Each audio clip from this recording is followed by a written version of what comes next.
go live here. And go live here. Oh, man. Reach more people by adding a title to your video. Title. Where's the title? I'll add a title. It's Okay. Extraordinary Family we're doing Lives. Oh, wait, we gotta. I think I didn't turn on. Yep, I did. We're here. Woo! Yeah. Hi, everybody. Good morning. We're using extra precaution this morning. We want to keep you guys safe. Just kidding. Those are annoying. Nothing like breathing dust. Good morning, everybody. Good morning. Good morning. Good morning. And or good day, good evening, wherever you are around the world. We're trying to get up. We're going trying on to go live here Facebook and Instagram and get it. So good to see you. Good morning, Elisa. Love the hair thing. Looking good. Yeah. You guys, good morning. All right, we are excited to be here. It's going, babe. Is it on Facebook? Oh, now you just. I don't know what I'm doing. Oh man, now you just did something. Okay. Yes. Let's just take that off. Let's roll. Let's get going here. Okay. So, you undid it all. Sorry, babe. Well, we can just do it here. We'll post it on Facebook later. Okay. So let's just rock it and roll it, my friends. How you doing? And you can use the chat feature. Let's chat. Let's communicate here. So everyone who's here, welcome. We're calling this our Corona chat, right? What else are we gonna call it? Extraordinary Family Life Crisis Mode. Right, exactly. And we basically want to start with answering questions, right? As much as possible. So yeah, tell us where you are. And yeah, get your questions out. We're going to do a lot of dialogue here. We're going to talk. We got people from Savannah, Georgia and Kentucky. I know there's some people here from Utah and Ohio. That was my next thing coming out was Ohio. And sorry, I'm trying to look. We're doing like 2 cameras here. Can I still add it to Facebook or is it too late? And those of us who are from Montana, from St. Louis, yes, Mary. Those as an introvert, we're actually going to talk about this. As an introvert, I'm loving having no place to go. What's problem now is we're having an extrovert crisis. Yeah, we talked to an extrovert yesterday. And they're like, I need to get out and like just be around strangers and talk to people. Like, what are we going to do? So there's challenges coming all around, my friends, from all kinds of, it says it's streaming. So, all right, let's hope it works. Okay, but we're glad you're here. Wow, my friends, these are this week has been a long year. Yeah, this week has been a long year. This is crazy. We're experiencing some crazy times, and it seems like my kids are kind of teasing me now because every morning I'm like, hey kids, things just got real. And they're like, you said that yesterday. I'm like, no, they got realer. Like things are getting real. And so today we're going to talk about all the crazy stuff, right? And how things are affecting us. Right? Yeah, like Jay saying, I feel like I just want to go back to simpler times in my childhood, right? Right? Oh man, we get that. It's interesting times we're living in, and right? And yeah, lots of things getting cleared from our calendars. Cleared from the calendar. A lot of people. Nice. That side of it is kind of nice, where you're kind of like, oh, yeah, we don't have anywhere to go or anything to do. Well, we can catch up on our sleep. We can work on some projects. There is a lot of plus to it, a lot of benefits. I've been meeting with lots of families. I do coaching every single day. So I'm meeting with lots of families, and some families are finding dark corners of closets that have not been cleaned in decades and garages, the project you've been waiting for. I thought this was like an emotional comparison here. Oh no. Dark corners of the depths of their minds and hearts. But you guys, we are, so we're gonna have some fun today, and we're gonna have some laughs, but we're also gonna have some serious conversations because things are getting serious. And like's already been shared in the comment box, single mom, 4 homeschool kids, and doesn't have an income at the moment. Things can get really scary. So on all sides of this, we're going to have some humor, because even in the worst of times, a good laugh will help us. Like, okay, I needed that. You know, you need a good belly laugh, and we need some distraction, but also we need some serious strategies. So today, we are not going to do any, you guys, we are not doomsdayers. We're some of the most optimistic people you ever meet. And it doesn't we don't get scared by a lot of things. Because we've been through a lot of things. And we've been to a lot of countries. Been there, done that, and had everything fall apart on our family travels. We've experienced many worst case scenarios before, because we've taken a lot of risks in our life and our choices, and we've hit rock bottom. So again and again and again. Yeah. Sometimes we drag along the bottom.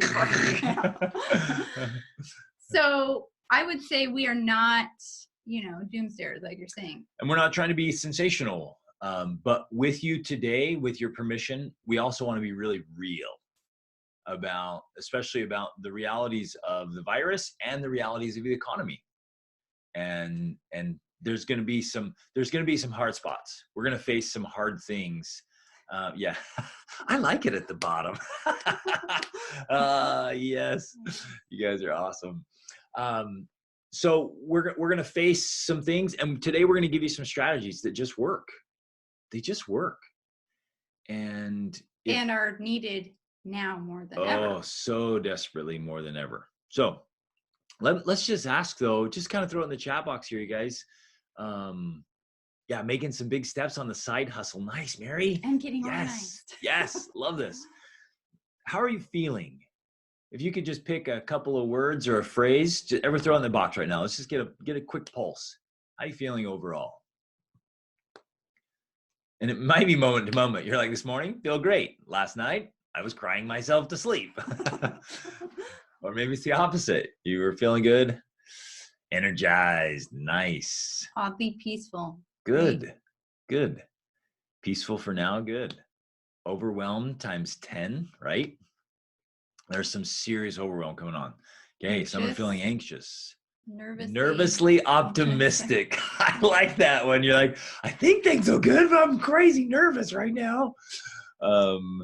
Grateful, overwhelmed, stuck. Okay. Mostly having all 9 kids. Mostly love having it. Yeah. Man, all the kids at home. Woo. Eager to see what changes are going to come from this. Yeah. I feel confident in saying our world has changed, friends, and some things will never go back to the normal we used to have. I just feel like this experience has been a shift. And again, I'm not a doomsdayer, not negative. I just think some big things have happened that we're not going back to a normal with some things we used to have. And that can all be good. We can take this opportunity to kind of have a fresh start in life with all of our stuff.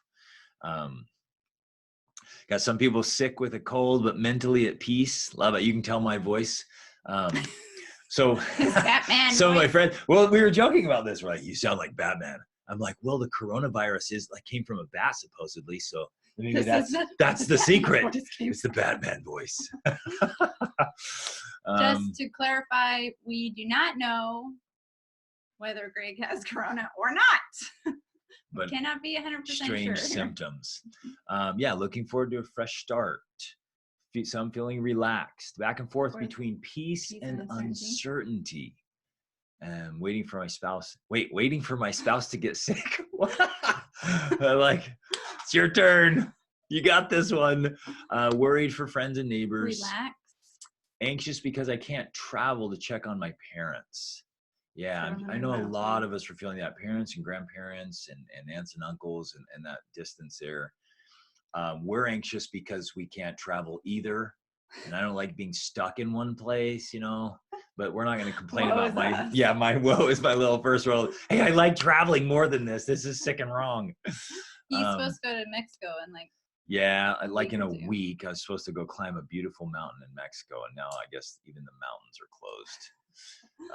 But grateful to not have to rush around to activities. Yeah. Oh, okay. Oh, he's waiting. That's why you're waiting for him to get sick. That makes sense. He works in the ER. Oh, no. Okay. I gotcha. So he's an No, ER. wait, he's in the ER. No, he's an ER doctor. Okay. ER doctor. Well, unless he's sick in the ER. Well, I think I know who that is. Okay. So So if you have any family or friends that work in the on the medical industry, front then lines that's also kind of concerning, right? Grandmother's going downhill fast, can't see her, help my sister care for her. Yeah. Mhm. Yeah. Yeah, God bless your husband in the ER. Yes. Yep. And others looking for a fresh start, feeling peace in uncertain times. Yeah. Thanks, you guys. Thanks for sharing this. Mhm. We're having this huge range of emotions. And I think we have experienced all of those emotions in the past week or 10 days. 10 days. Well, no, not 10 days. So March 10th was our 19-year anniversary. This is how surreal this is. We literally went out to eat at a French restaurant, which, right, going out to eat was normal, and made plans. This is how we celebrate our anniversary. This is like iconic Greg and Rachel. We're sitting in an amazing French restaurant, and we're sitting there planning our summer. Planning an itinerary 10 to countries Europe. across Europe. Countries we're going to go to with the family, Portugal and Spain, and then we were going to go to Jordan and see the Petra, and we were going to go to all these places. Yeah, those plans are gone. Yeah, screeching. And that's changed like that, because literally that was on a Tuesday, the 10th, the 12th. I think it was the next day that the WHO announced that it was a pandemic. Then the day after that, they started closing schools. Our church that we belong to canceled church worldwide, globally. And that's how quickly things have changed, right?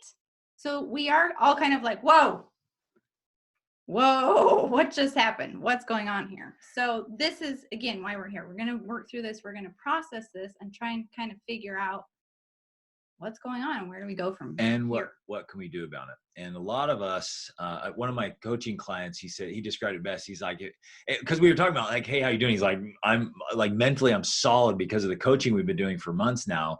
He says, but I know right now I would be flip-flopping back and forth from being anxious to apathetic. I was like, oh yeah, that is a great description of like, a lot of people are reacting like that. They're doing this, who cares? And we're just eating 14 packages of Oreos and binge watching 14 seasons of, on Netflix. And we're like, who cares? And then the next morning we have like Oreo hangovers and like, what are we doing? The world's coming to an end. And so we've got to, like we've lived a year of stuff within a week. Yeah, exactly. So we got to get things scheduled. And I know the other comments here, working home-based business, but departments being slammed right now. Those of you who work in what's deemed essential businesses are getting just overwhelmed with work. And then some of you have probably already been laid off or let go or felt some massive impact. I know some of you right now, I can see your faces. I know because of personal interactions, you've had some big hits on your businesses, right? So what do we do? Where do we go from here? And please, like, I want you to ask your questions during this. We're going to have some dialogue. We're going to share some principles and strategies, but I also want to have some dialogue here where you just are, just ask your questions. Like if you have a specific concern, and what's interesting is we're having big concerns now in the economy and in business, but also at home. There's a lot of strain right now on marriages where I know a lot of couples are like, we've not spent 24/7 together for a long time, and I don't want to see you right now. And you used to go away, and now you don't go away. And so there's some strain in the marriage. And we talked to someone yesterday who she's actually American, her husband's Canadian. They're stuck in New Zealand, kind of. Let's be honest, though. If you want to be stuck somewhere, New Zealand's a great place to be stuck. And I think she was sharing some insights that are maybe how a lot of people might be feeling. A lot of families are going to be experiencing this in general. And it's kind of this, well, I thought I was a more developed person than this, but the way I was talking to my husband yesterday in front of my kids, it's not okay. She's like, it's not okay with me. And I feel this. And again, we're all feeling this pressure. We're feeling this uncertainty. We're feeling all these emotions. So yes, the stakes have raised a little bit. Like things are more intense, but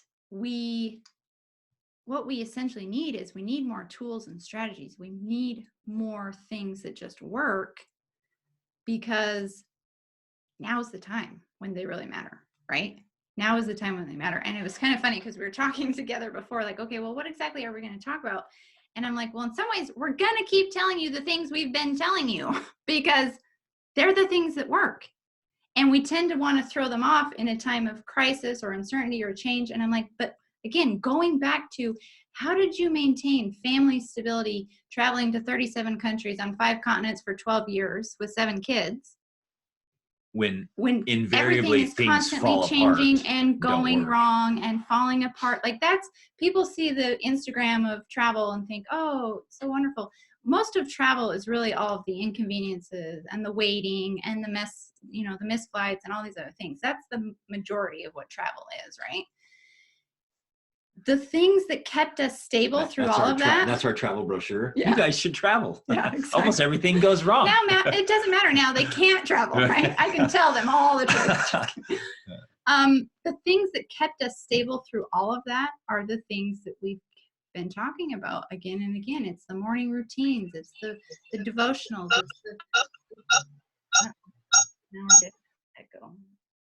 It's the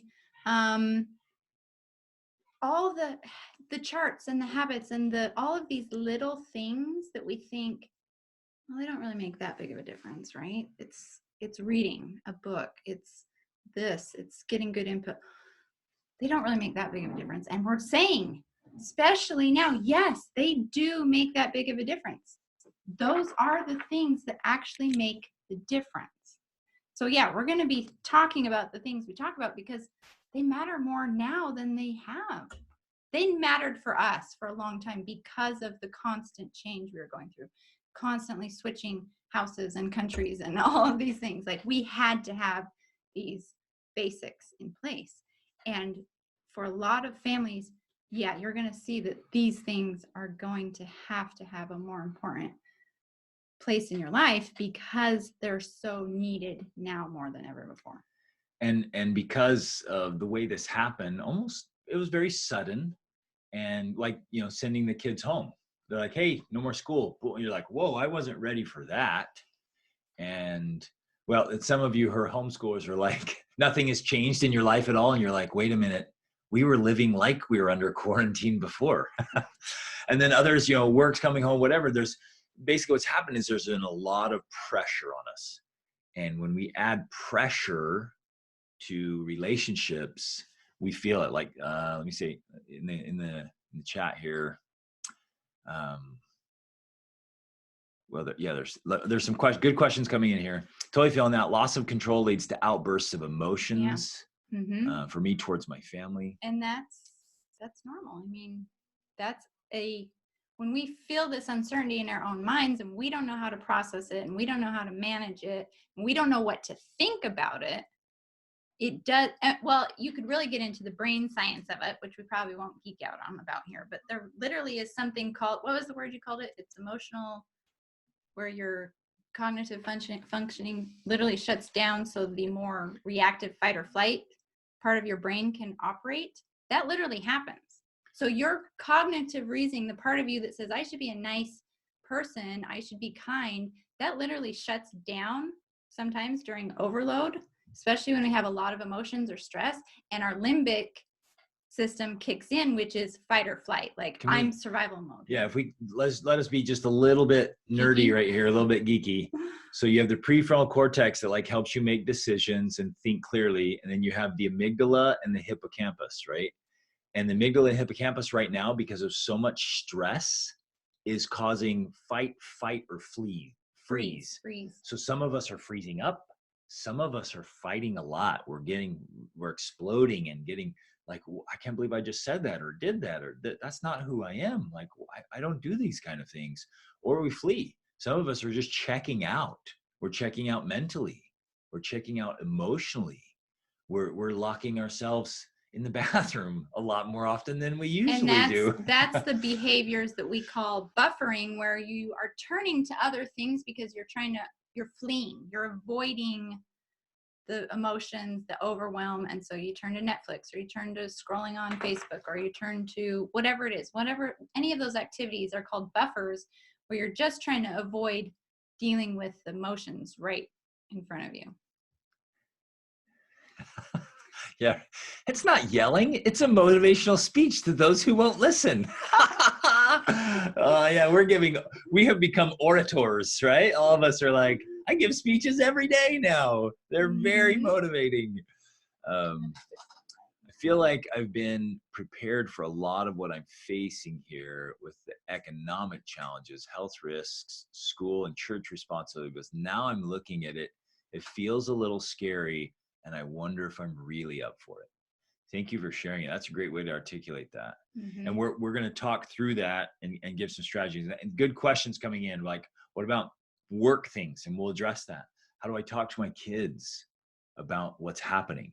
Like, this is a big one. And we got kids at all different age levels and different maturity levels and cognitive levels. Yeah. So how do you talk to them about the illness and about the economy? Right? We had that talk 2 nights ago with our older kids, and I sat them down. I said, I hoped I never had to have this conversation with you in your lifetime, but here it is. And we had the talk, right? And it's coming. So a lot of good stuff. Let me see here. Yeah, good. Okay, awesome. Yeah, and so great comment here coming in on Instagram. Our children are going to remember the COVID-19 in this time, but I want them to remember how we handled it and how we actually contributed, right? One of the things I've been helping my coaching clients with is that same idea of like, hey, this is your children's childhood. This is going to be memorable.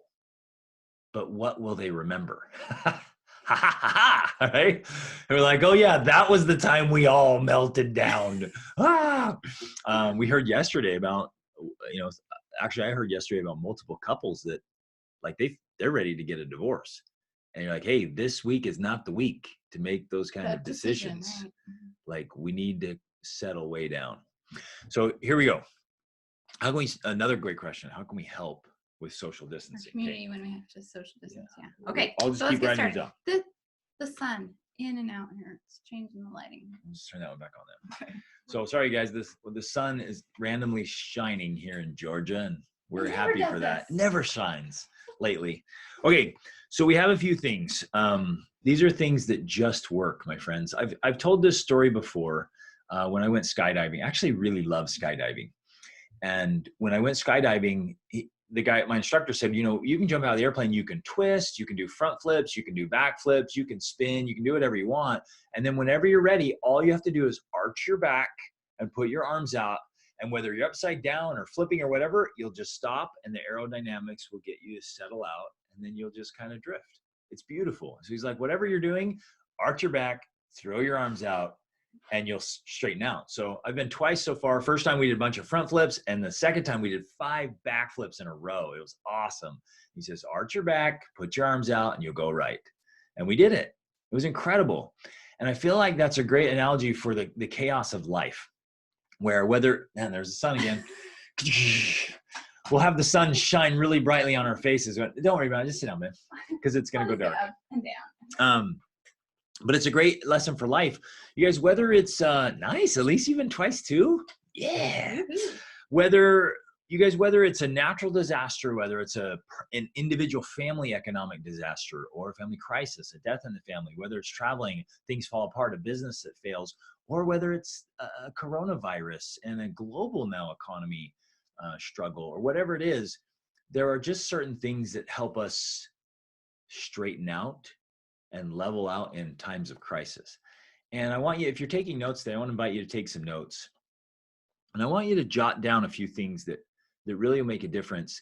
It seems, Rachel and I have been studying personal development now for 26 years. We were both studying it voraciously before we even met. And That's the only reason I got a second date. Yeah, I was like, please, on our first date, I was like, are you reading? Do you read? Do you read? You Come don't on. talk, you introvert. Do you read? She's very introverted. So I was like, this is going to be a really boring marriage if she won't talk. Things will get real bad here. Like, do you read? And she was reading some great books. So that's another story. Save me. But we've been devouring this. And if there's anything we've discovered in working with thousands of families on 5 continents and, 45 countries, I've only been 37. Oh, sorry. 37 countries. It's that there's a recipe, my friends. There is a recipe for good, healthy, happy success. And there is a recipe for unhappy, unsuccessful misery. Well, and this is the same recipe that creates certainty in times of uncertainty. It's the same recipe that creates stability in times of instability. Yeah. Like it is. Your analogy is perfect. You throw your arms back like this, right? This is what we have to do right now to just level out. And that's what happens. And no matter what is going on in the world, family life can be peaceful and calm and in control and anchored and grounded and all of those things. That can still be happening in the home. And that doesn't mean you don't have emotions. We've had our share of emotions here, We've had our teenagers saying, we're all going to die. The world is ending, Mostly because they can't hang out with their friends. Right, exactly. Not because of the virus. So it doesn't mean you don't go through the emotions of life. They still happen. But the principles help you to get back to being right. So here we are. Does that make sense? I'm going to give you 3 big principles right here and practices, and then we'll do questions and we'll just have a discussion with this all. So number 1, you have to be 100% responsible for your energy. That lighting is so bad. Yeah, it's so bad. That's even worse. Maybe go turn the light back on. So be 100% responsible for your energy. So jot that down. What does that mean? There's two sources of energy. A is mental, emotional, and B is physical. Wow, that's bad. That's bad. Okay, well, I'll just say it. You have to be responsible for your energy. Here's why. If you and I are not accountable and responsible for our personal energy levels, what happens? What happens when I'm not responsible for my energy? You guys think through this. Maybe throw some ideas in the chat box. What's going to happen if I don't choose to be responsible and accountable for my energy levels? Both the energy I generate and the energy I radiate. What happens? I'm seeing this a lot. You let others dictate how you feel. Yes. So others are dictating how you feel. Your environment. Yeah. The environment determines it. Yeah. You start blaming others, right? Because as soon as I'm not responsible for it, I play the victim. And whenever I'm a victim, I look for a villain, right? The victim always looks for a villain. You start on a downward slope, yes, and a spiral. Spin out of control. Spin out of control, exactly. You get whipped around. You get whipped around, yes. Thank you. That is that very appropriate comparison there. There's no accountability. I depend on outside sources to provide it for me. Yes, thank you. Great insight there. Now we're just waiting for someone else or something else to make us feel good or feel bad. We're literally just waiting there to feel anything. Motivated. And it starts to have we get procrastinated, we get stuck in inaction. Mm-hmm. Exactly. So the number 1 strategy here is be 100% responsible for your energy. Let's start with mental emotional first. How many of you have felt in a mental emotional roller coaster in the last week? Yeah, right. Oh my goodness. Some of us have been just, should I be terrified out of my mind, or should I be like, we got this, bring it, Corona, you ain't got nothing, right? Like, what do we do? And or the last year. No. Yeah. And some of us have like, are you kidding me? I've been in this, I didn't need the Corona to add to my already struggling year. Right. So we've felt it. And for some of us, even the past few years have been a rough ride. That's awesome. I'm the calm one, which is odd. Yeah, some of your spouses or children are all over the place. And maybe you're like, I'm steady, and you got kids going, whoo, whoo, whoo, whoo, or spouses or whatever, like, or your friends or neighbors are just blowing up your phone. And you're like, how do I respond to all of this? Well, and the reason why we're talking about energy is because all of that requires energy from you. Everything you do, every conversation, every person you interact with, every thing you read that affects you emotionally, all of that requires energy to process. Like, we're literally talking about the energy in your brain and in your body. It all requires energy to process those things, not to even mention doing your normal stuff. You still got to wash the dishes and do the laundry and make meals. And if you don't do those things, then that even adds to the spiraling out of control, because there's some weird correlation, right, between keeping routines and keeping your house in order that helps you keep your life and your mind in order and your family in order. So we have to have energy to do all of that. And so if we're not managing our energy and we get up in the morning and now we're out of gas by 10 a.m. Or you start out of gas. Or you start Some of you are waking up like, empty, right? I feel like I didn't even go to sleep last night. And some of you didn't. I know which ones you are, that you've been staying up till like 3 a.m. binge watching Netflix. I know you. Yeah, you know who you are. I can see no you. No finger pointing. Oh, sorry. It's all y'all. Everyone I've talked to has these horrible night routines now. Nobody's getting to bed. I'm like, what are you doing? So we'll talk about all that. So point being, you have to have energy. So that's why managing your energy is so critical, especially now. So, and Dawn, thank you. She says, I have to say, though, that suffering and pain has taught me more than success ever could. Yeah. And suffering is a gift. So we're going to talk about that. Says, this sounds strange. That's not strange. We have learned the most from our dragging along the bottom challenges. And where there's pressure, there's power. Where there's pain, there's power. And potential and opportunity. I want to give you that invitation today. This crisis can be one of your greatest blessings and opportunities. If it already hasn't, because it's eliminated all the busyness in our lives, it's eliminated all the things that were consuming our lives, that now we still are back to the things that matter most, which is really special. Yeah, it gives us a chance to hit the pause button and be like, okay, what really matters here? What's really important? And that's why this is a great opportunity.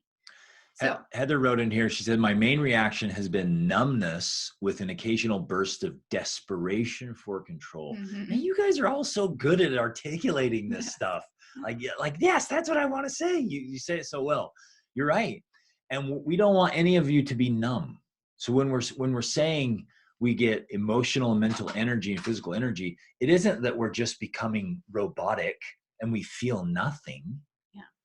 Actually want a good, healthy range of emotions, but we want to come back to where we're feeling centered and somewhat in control. Well, and I think again, a great way to explain this, like I said, Greg and I have been through all of these emotions, but we have learned to process our emotions in a quick way. So not that we don't feel them and we don't feel them deeply, we do, but we're able to process them and then move through them and move on, and then be able to decide what are the emotions we want to feel, what are the things we want to think, and that's what gives us power. Does that make sense?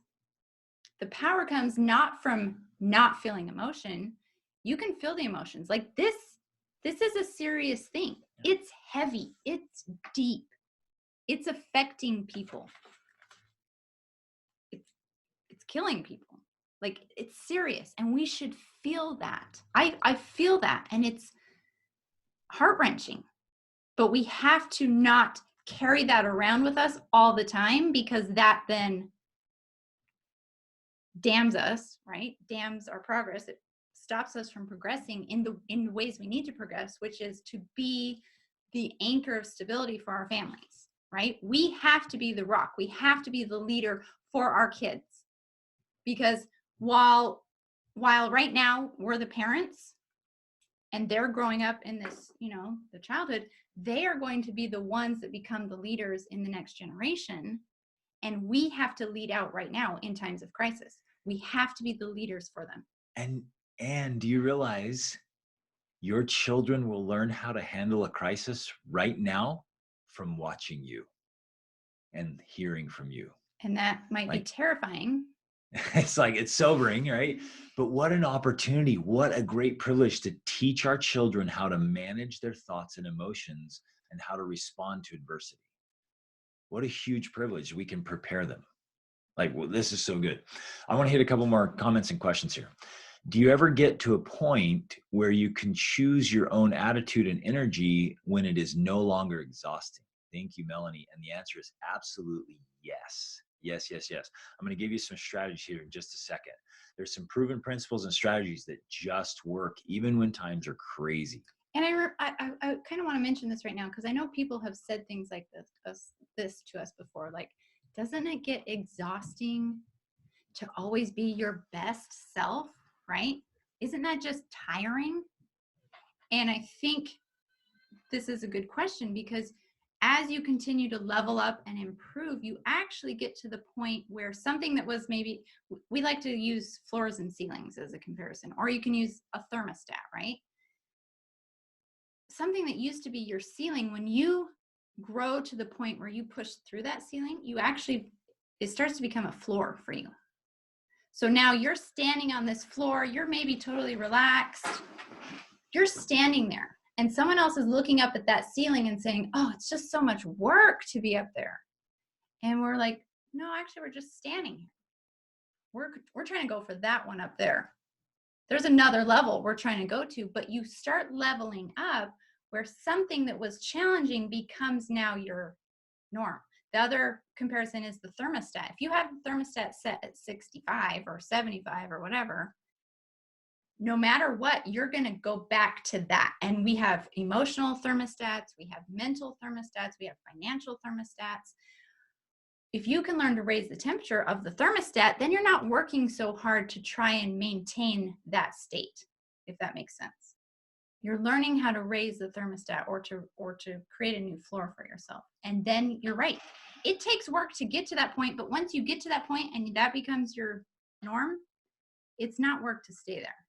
Because basically what you've done is you've increased your capacity.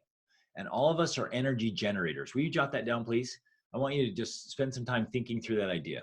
We are all energy generators. And a generator doesn't have energy, it generates it, it creates it. And we're going to give you some strategies here where you can create energy. And so you can have almost boundless energy as long as you keep doing these things. Each day it renews your energy and fills you up. A lot of you are running on empty right now. You're literally just dragging yourself through the day saying, if I can just make it through today. And I get it. We've been there. But I want to give you some strategies where you don't feel like you're dragging yourself through the day. You got energy and despair because you're taking care of yourself. Because of the way you're managing it. Yeah, you're 100% responsible for managing your energy levels, which you can't see. It's so blown out. Okay, a couple more questions and thoughts here. Everyone else around me in the house, it seems like my kids are picking up on my husband's energy and they're all losing it. And I'm just sitting here like, where do I even start? We're going to address that. Thank you. That's a great example.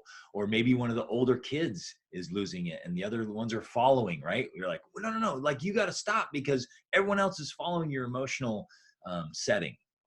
We'll talk through that. Yael.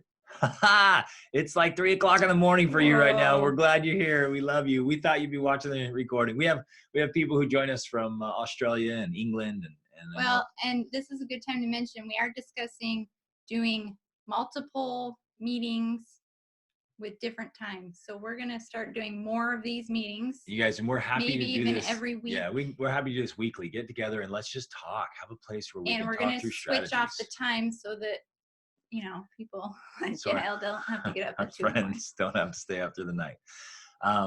It's helping me really see my weaknesses because I've literally lost control. And that is so terrifying. Mm-hmm. I've been the best example so far. Thank you for sharing that. That's powerful. We've been there. And we get it.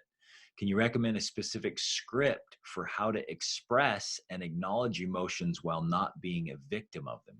Yes, that's beautiful. Okay. Let me jot that down. I think we should just start answering these as we go, maybe a little bit here. Express Should I? Not answer yet, some? not yet. Because that Okay, one, you gotta process it first. Okay, hold on, just hitting here. Your best self can be your true self. Yes, I think it's harder to be untrue. I agree. Yes. It's and let your true self, your best self Exactly. out. I want the energy, but I lack enough tools to generate and keep the levels I need. 1:39 a.m. Nice. Yeah. I find that doing a workout energizes me. Boom. So let's start our list right now. Great. So here's the energizing list. Ready? Exercise. And you have to move your And you're body. like, well, yeah, duh, that's so basic. But are we actually doing it? Here's That's what the I've question. here's what I've noticed is people who work out regularly have not been working out the last 10 days because everything's been thrown off. Now, some of you who had a regular habit of going to the gym or riding your bike to work or going to the gym near work, now it's all thrown off. What are you doing? And so even instead of saying exercise, I'm going to say like move your body.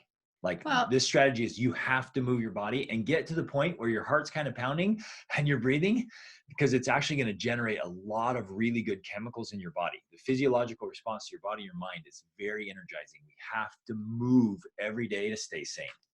It's like the science behind it is when you move your body, you actually produce chemicals that change your state of mind. And make you feel better. That you're literally producing chemicals that make you feel better without, thinking anything different or anything else. You're producing chemicals in your body that help you feel better. So moving your body will change your mind. So anytime, if you're feeling overwhelmed, depressed, anxious, move your body. If you can't do anything else, just move your body, and that's going to help. And putting on music, dancing, right? That helps the whole family. If you put on some music and you dance, everybody is going to feel better. And we do that with our kids, and our a lot. teams will do that a lot. We crank And up I the think they music pick and up on we it. Yeah. dance around and bump into each other with the boys, and we just have a blast. They go on our trampoline and they'll do fun stuff, but they'll all get on the trampoline and just jump and jump and jump. And it's just this huge emotional outlet and a great energy and good feeling producer. It You've got literally to move your bodies. releases negative emotions and produces positive emotions. So you have to be moving your body regularly. Fantastic. And everybody. So someone's like, we turn on good music, have a dance party, and clean the house. Yeah. Awesome. We do that a lot as well. They love to do the cleaning parties. There's free resources online. You can get, it's called the 7-Minute Workout app. It's a free app. And this one's actually one of my favorites. It's called Women's Workouts app. It's free, Women's Workout. And yes, it's for you men too. It's manly enough for you. It's just these really great, you click and it tells you what to do. You can do it at home in any space. You don't need any extra equipment, and you can just work out your body. That is going to be so important for our mental, emotional, and physical energy levels. And it's still fine to go outside, even on a lockdown at this point. Some of you are probably in severe lockdown. Like the county right next to us, we're right on the border. The county right next to us went lockdown today. True. Like, don't leave your house. That kind of lockdown. So, but you could go in your backyard. I guess you can go in your backyard or even on your deck and just get a little sunshine or a little rain and move your body. Will you put those in the chat, please? 7-minute workout and women's workout. Let me read some more here. My husband was on a good schedule for going to bed early, waking up early, and working out, and I can tell it's throwing him off. Yes, yes, yes. You guys, those are the recipes I mentioned earlier. There are recipes that make us feel fantastic, and there are recipes that make us feel terrible. And that's one of them. Okay, here we go. So bedtime. Let's just go to that. Please get to bed at a decent hour. When I ask all my clients, this is one of the things I'm a real stickler about when I'm coaching people. Give me a bedtime and give me a good bedtime. Most of them say a good bedtime is somewhere around 10-ish. Okay. Now I know, because I've talked to some of you, you're not getting in bed till after 1. So busted. We love you, but you are so busted. I get your behinds the bed. And usually what we're doing is we're up just like scrolling on screens or consuming negative news or watching something that's not making us feel edified and good, right? We're kind of numbing. A lot of us are getting into numbing patterns or buffering. So we're staying up late, eating junk food and watching stuff that's not helping us feel better emotionally. It might be distracting in the moment, but it messes with our heads.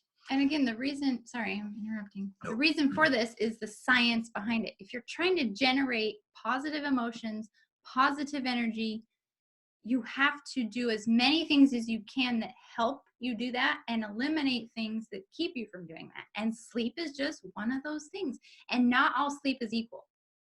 The same 8 hours of sleep is not the same whether that happens from 1 a.m. to, 9 a.m. or if it happens from 9 to 3 or 4. It's not the same. Earlier sleep is better sleep. Does that make sense? Those are just You're our literally rhythms. this is the science. Like you're literally helping your body to recover, eliminate toxins, eliminate negative emotion. Like negative emotions come from chemicals in our body, and we are helping our bodies to release those and eliminate them while we sleep. So we have to be getting sleep, and we need to be getting the right type of sleep during the right hours. So yeah, 10 would be a good time. Yep. 9 is great. 11 is okay, but I really would not be staying up past 11.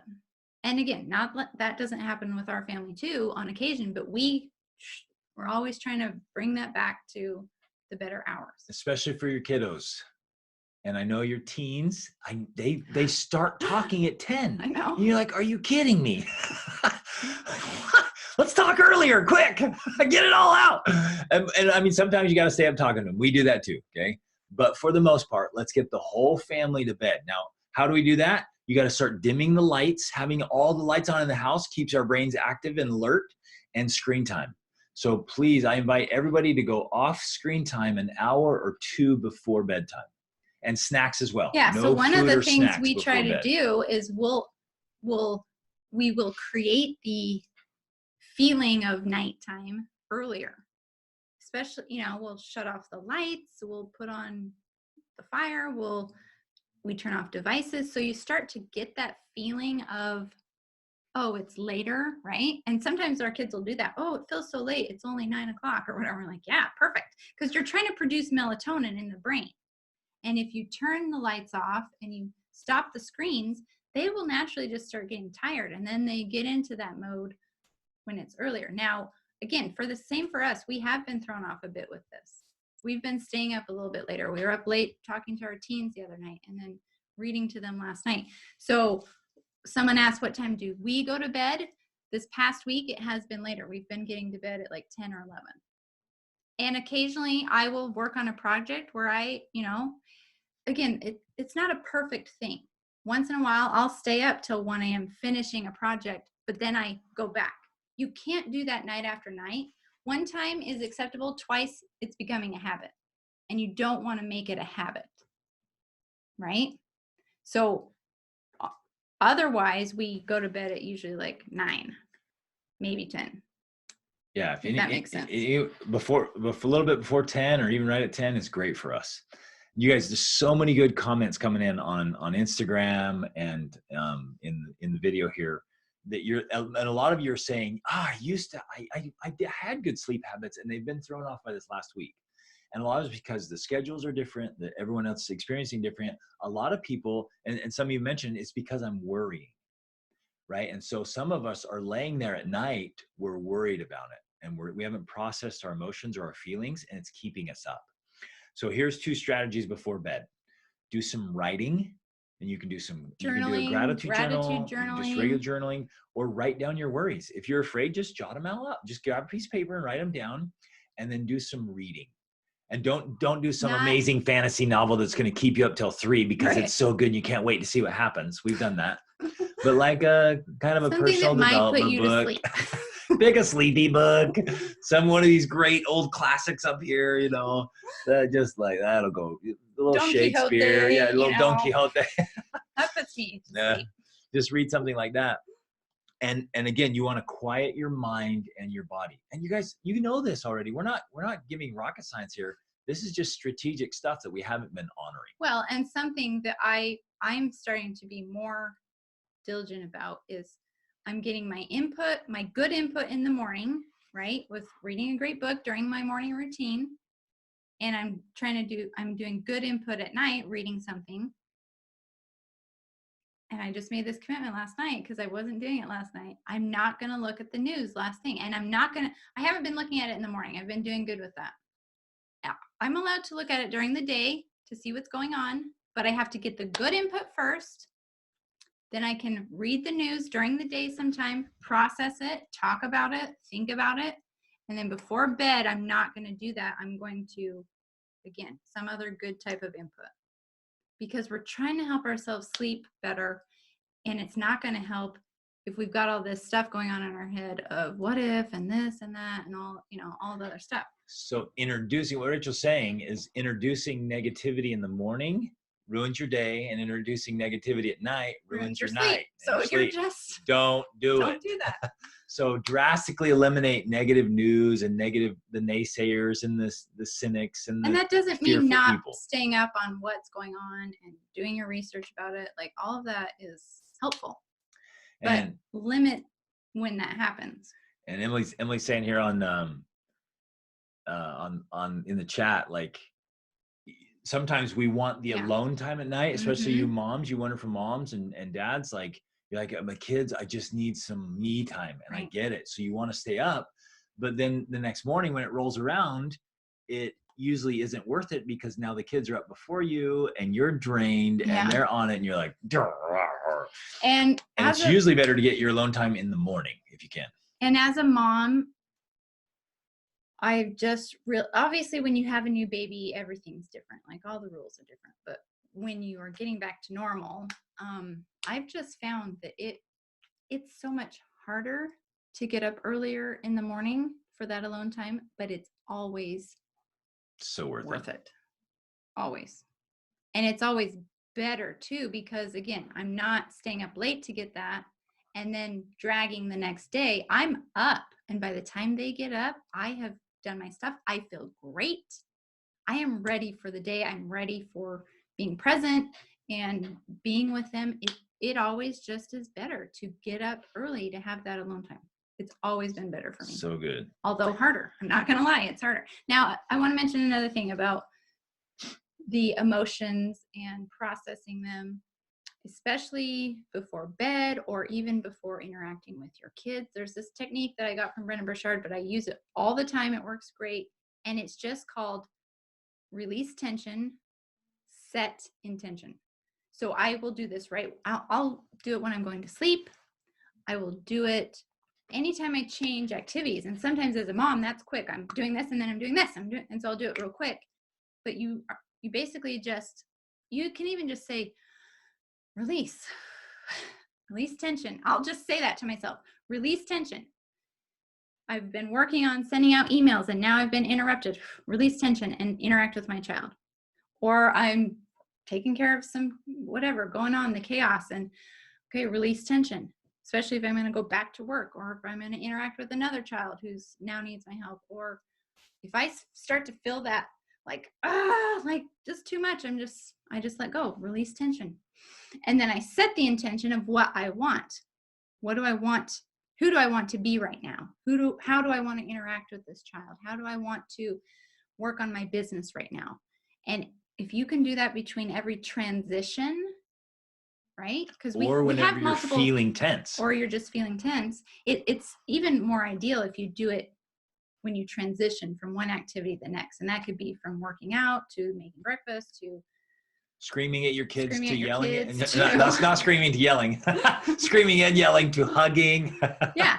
Anytime there's a transition in your life, which if you pay attention, there's a lot of transitions throughout the day, release tension and set a new intention for how you want to be. And I found this helps a lot, especially if I have been reading the news or I'm worried about stuff. I'll lay there on my pillow and just be like, just let it go. Release tension. Now, and set the intention of solid sleep. For some of you who need a little extra there, you can do, it's called a release meditation. And all you do is just for 60 seconds or 2 minutes, every time you breathe out, you just say or think release. That's it. That's all you do. Release. Release. And I know it sounds a little foo-foo la-la, but like it works. If you just sit there and relax and you say release, release, release, you just clear your mind and it just lets it go. And it's if super nothing powerful. else, because you're just thinking or saying release. That's all release, you're doing. Release. Yeah. So you're not thinking about something. Yeah. Okay. Okay, just trying to catch up on comments here. Yeah, it is hard to keep focus on the positive because we get sucked into negativity a lot. Okay, so that, I don't know when you wanted to talk about morning routines, but that would be a good time. It's coming next. Okay. One more thing, that'll be a part of morning one more thing routines. on energy levels, you guys. So make sure you're processing your emotions and choosing an emotion what you want to feel every day. Be deliberate. That when I say be responsible for your energy, be responsible for your emotions and the emotional tone you're setting for yourself and your family. You are responsible for this. And I can go into a negative room and bring enough positivity to move the room.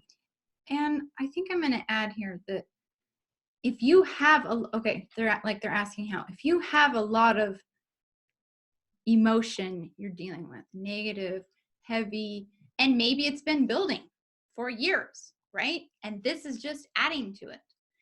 You need to spend some time doing some emotional releasing. It could be a meditation. It could be another strategy that we like to use. Some other mentors we had, they called it like slaying dragons or just journaling.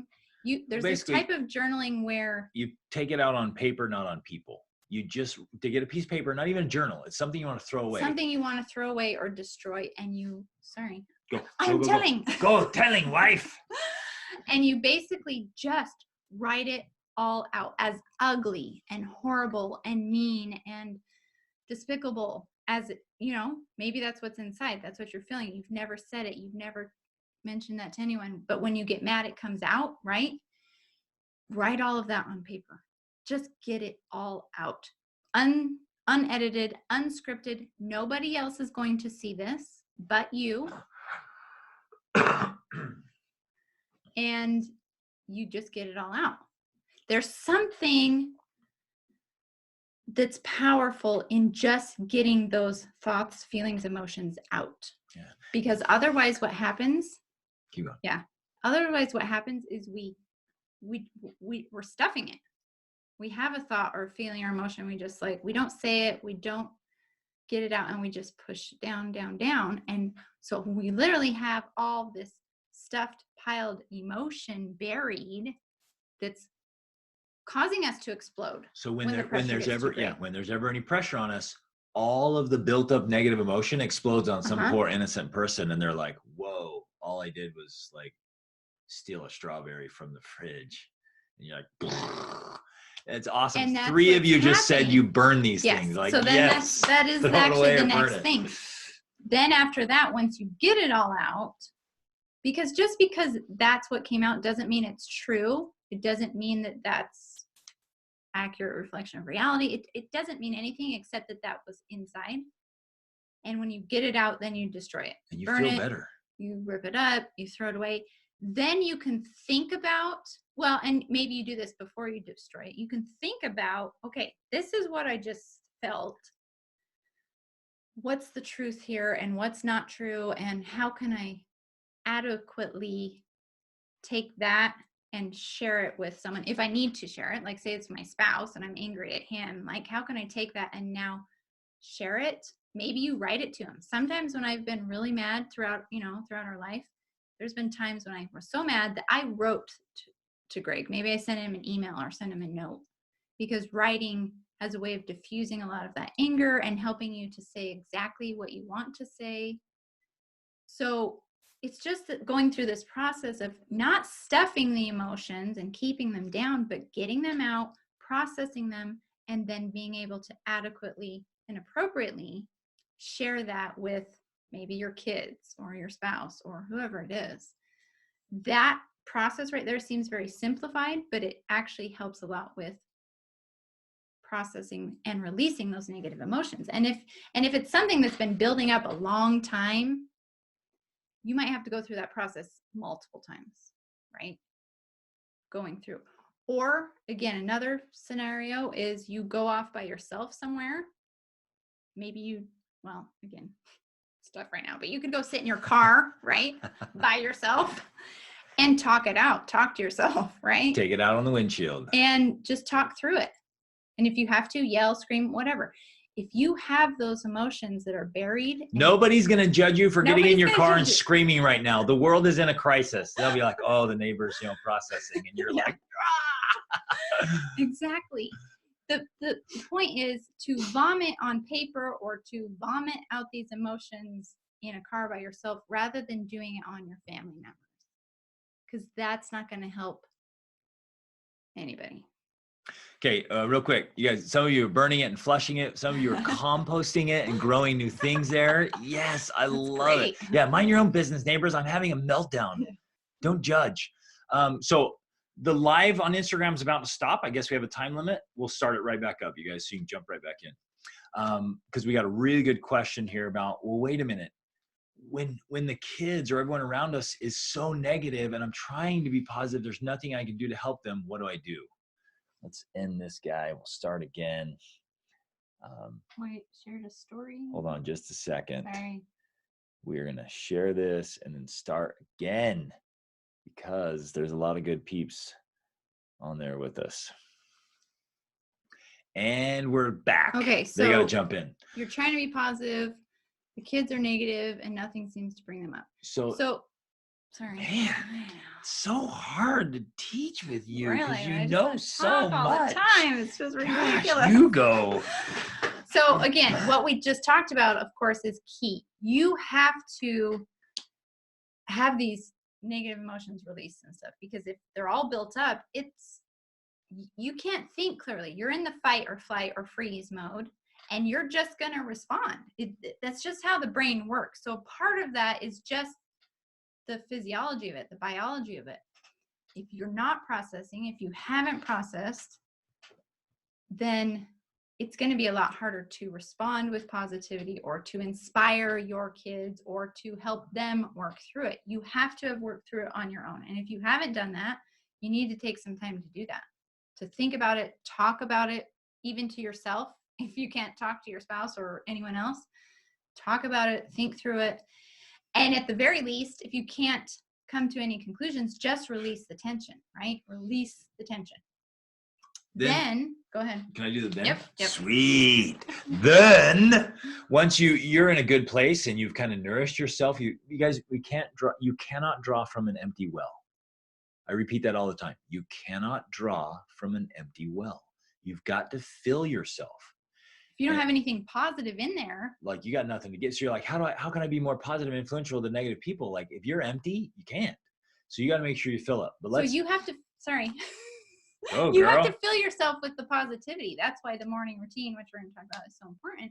You've got to be filling yourself with positivity so you actually have something positive to say.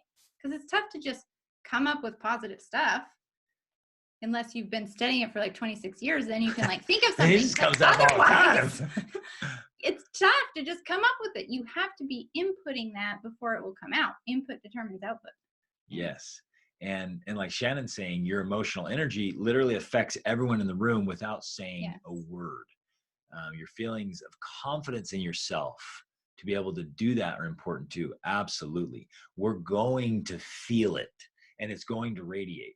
So we want to be intentional about it.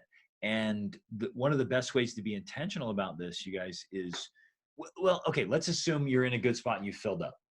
Influencing others is a skill set.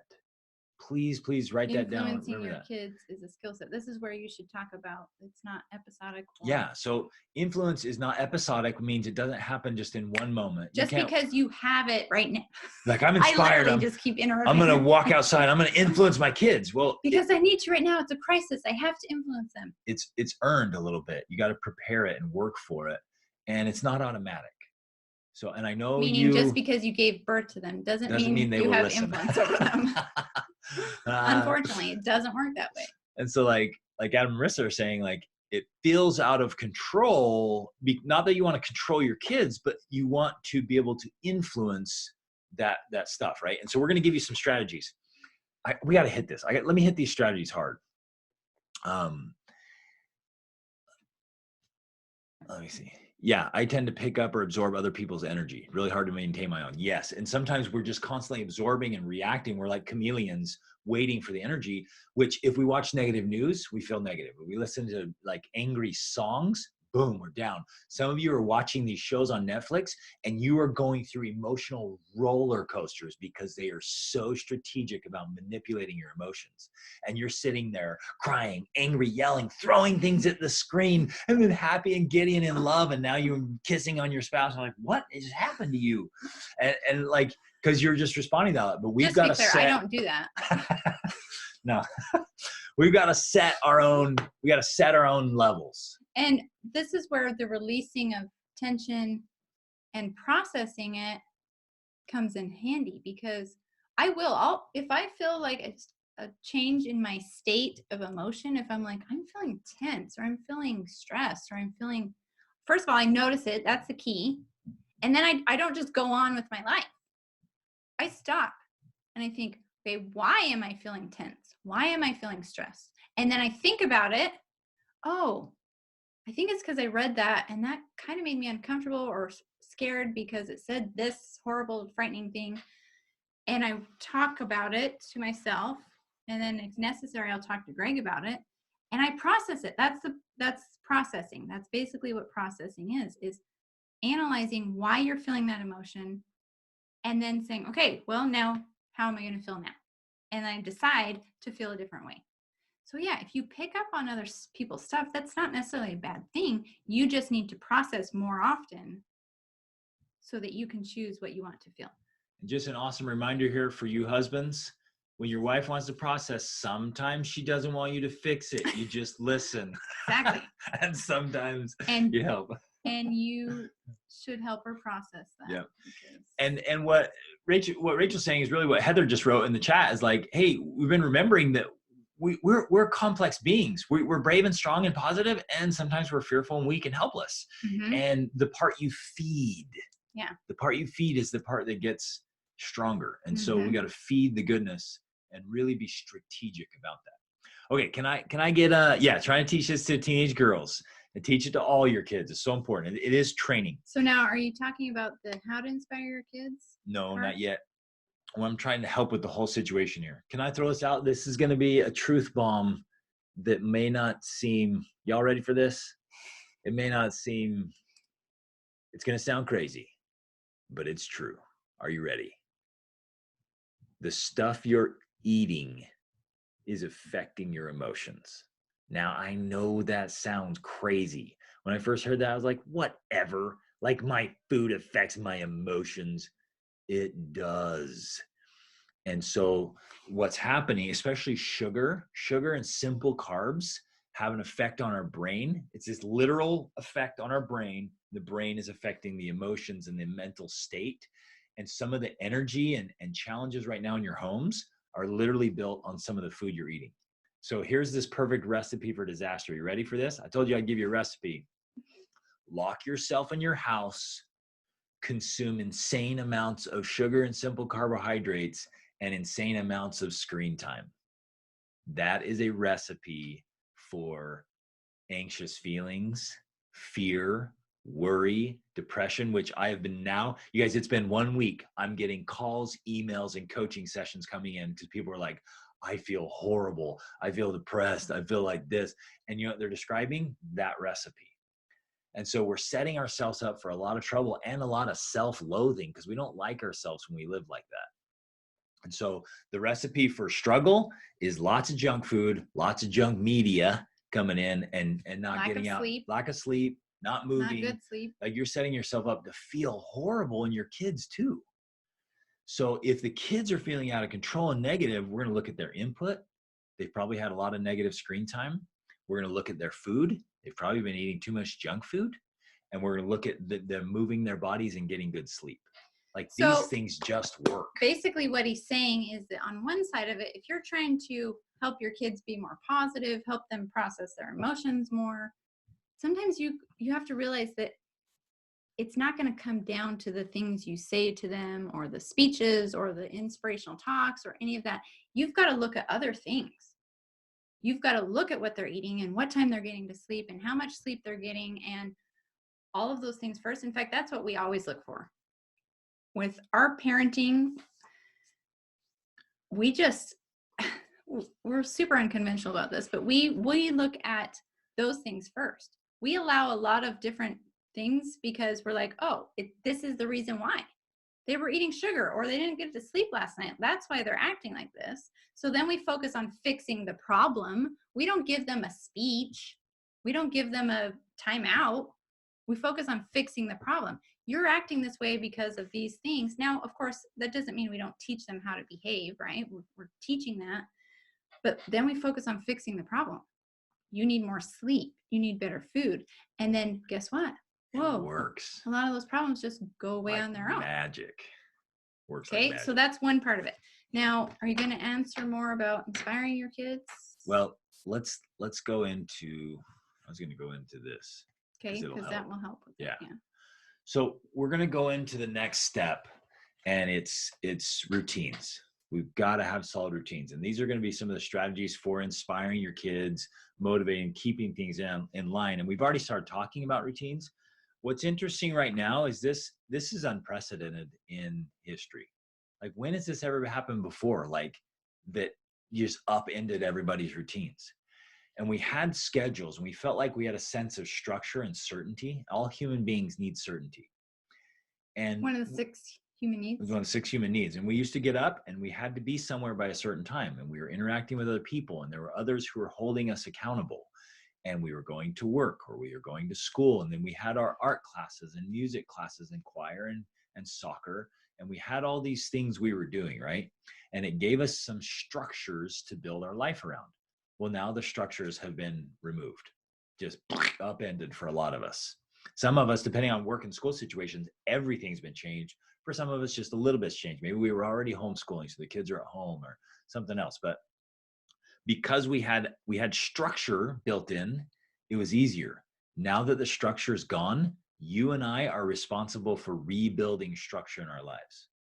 And like Rachel mentioned before, we've traveled around the world for like 12 or 13 years, all over the place with our kids. And one of the most common questions is like, wow, you probably didn't have any sense of stability. I know, actually, we had an unbelievable sense of stability because we had our routines and our schedules, no matter where we were in the world. We created the stability. We created the schedule. We created the routines, and we stuck to it, whether we were in a hotel or an Airbnb or in a tent in the desert. And again, not that it was perfect, but we had certain anchors that we had just always went back to again and again. And that created a sense of continuity in our family, no matter where in the world we were, right? And so we start building these routines, rituals, structures. We build them into our lives, and then we get everyone else on board. So like Anna's saying, yeah, we just had the routine talk yesterday with the teens, and they're kind of fighting it because they want to do what they want, which I get it, right? The kids are like, woo, we're on vacation. In fact, a lot of adults are acting like they're on vacation. And my warning cry is, you guys, we are going into a storm with COVID and the economy. This could last, nobody knows the answer, but it could last a lot longer than we think. It could be several months before the ugliness of this starts to wear off. And the economy could get really, really bad. Just this morning, the United States government okayed a $2 trillion bailout package. Money they don't have, by the way. They just okayed that. So they know it's bad. And tomorrow they're going to report unemployment in the United States, and they're forecasting that it's going to be in the millions of people that lost their jobs last week already. So we're facing a storm, friends, and none of us can afford to be sitting around acting like we're on vacation right now, that this is just some kind of extended spring break. We need to be at our best, and we need to have these routines and schedules in place. And like, well, I got to get some of the comments here. Somebody's like, I've been trying to get the rest of the family off sugar. Just Kayla be like, hey, there's no more sugar at the store. Sorry. They only let me go to the store, and I don't buy sugar. So we're clearing it out of here. Like, get it out of the house. Well, and teach them this stuff too. I want to add on that. We've struggled with sugar for a long time. Greg has been like off sugar since he was 16 practically. But each of our kids have had different leveling of sweet teeth. We call them more than one because they like sugar so much. But where it really started making a difference, especially with some of my teens. Well, first of all, we don't buy it. That's the first step. But when they would eat it at church or when they're out and about, the thing that made the difference is when I actually read to them or told them the science behind what was exactly happening to their brain and to their body. When I told them the science, okay, and this is not coming from mom. This isn't mom saying sugar is bad for you. You shouldn't eat it. Okay, what does that mean? Like, but when you know, oh, sugar is actually damaging your brain. Look, here's the science. Here's a brain on sugar, and here's a brain, healthy brain. Then they're kind of like, oh, wow, now it's more real. And that finally made the switch for our kids where now they voluntarily don't eat it no matter where they are. And they start telling their friends, you shouldn't be eating that. That's where it finally switched for us, was when you share someone with, whether that's your spouse or whatever, your kids, when you teach people the real deep, like underlying facts about something, it's no longer, just your opinion versus my opinion. It's like, well, this is science. This is what's really happening. And then they may decide to still choose to eat it. That's their choice. But if you do your part by sharing the science and not buying it, right? It's going to help a ton. That's going to help a lot. So I just put a little note there in the chat and finding box. Replacements. Success Magazine speech by Dr. Daniel Amen. His stuff's amazing. He's a brain researcher on sugar and the effects of sugar in food. Okay. So good, you guys. So good. Okay. So back to routines. We need to wrap these up quickly and then answer questions. So routines, make sure you have some solid morning routines. We have tons of resources. I have a whole training on it called How to Totally Transform Your Life Before Breakfast. And because I've been doing a morning routine for 24 years now. And it just works. And so I do a personal routine, Rachel does hers, and we do one as a family, and having morning routines just work. And we've done tons of training on this. And those of you, I know a bunch of new people are here right now. There are tons of resources in our Extraordinary Family Life monthly coaching program that just cover this big time. Morning routines rock. Because when you are, again, talking about how do I talk to my kids? How do I inspire my family? How do I help to change the positivity in the house when everybody's against it? You have to get it first in yourself. You can't, this isn't something you can fake, especially in a time of crisis. You just can't. You can't fake this. You can't pretend to be the positive person if you really feel like crap. If you're really like struggling and you're depressed and you're like, this is how we feel, right? So this is why it comes out. Now that doesn't mean we haven't felt the negative emotions or we haven't felt the deep emotions. We have felt them, but we process them, we release them, and we go back to feeling our positive selves, right? That's what comes through. So you have to be getting that positivity into yourself before you can radiate that to the rest of your family. And one of the best ways to start doing that, or to do that, is with a morning routine. You get up before the rest of the family, you study, you pray, you read, you meditate, you do scriptures, you intentionally do all these things. You exercise so that you feel amazing by the time your family gets up. And guess what? When you feel amazing, you act differently, you interact differently, you say different things, you do different things. And that naturally just spreads. And you almost don't have to say the right things or the right speech or whatever. It just radiates something different. Boom! That feels good. Sorry, a little burst of energy there. Oh man, this is good stuff, you guys. Just hit your things. Yeah, Allison, you're right. I hadn't told that story for so long. The Bible before breakfast story. That was when we were very first married, before we had kids. I'll just tell it real quick because it's such a great story. So right before we had kids, Rachel and I, the Olympics were coming, and we're like, let's go somewhere. So we went and saw my mom's distant cousin up in Sun Valley, Idaho. And I'd been getting up really early already to do my own morning routines. And I got up early. We were staying in their cabin, and I snuck downstairs. It was super early in the morning. And I get down there, and Bob's already down there, got a fire going, and he's sitting at the table, and he's reading his Bible. And I was like, what? Like, I don't know many people that get up this early to study and read. And he's like, oh, no. He said, I made a commitment long ago no Bible, no breakfast. He said, I just refused to feed my body until I'd fed my spirit. I said, how long have you been doing that? He's like, for years. And he said, I have to be to work by 6, right? So he says, and I'm one of those guys, I don't go to work without breakfast. He said, I had to do it a couple times over the years where I missed, and it was a long day, right? It was a long day. So he just said, you know, I got to commit to that, right? And it was awesome, and it just refueled my fire. So I love that idea. You guys get up and do the morning things that really matter. And the point is, whether it's, you could be reading James Allen, you could be reading the Quran, you could be reading whatever it is. The point is, you're getting inspirational input into your mind before you start the day, because then that you can't draw from an empty well. If you're empty going to bed and you're empty when you wake up, you've got nothing to give. You can't inspire your family. You can't lead your family because you don't have anything to give to them, because your well is empty. So you have to get up and fill your well every morning so you have something to draw from. And Celeste is asking here, what do you do if you're nursing all night? It's incredibly hard to wake up before everyone else. Because, you know, sorry, we're working on the phone, and we're back. Let us know on Instagram if you can still hear us. We had to plug in my phone.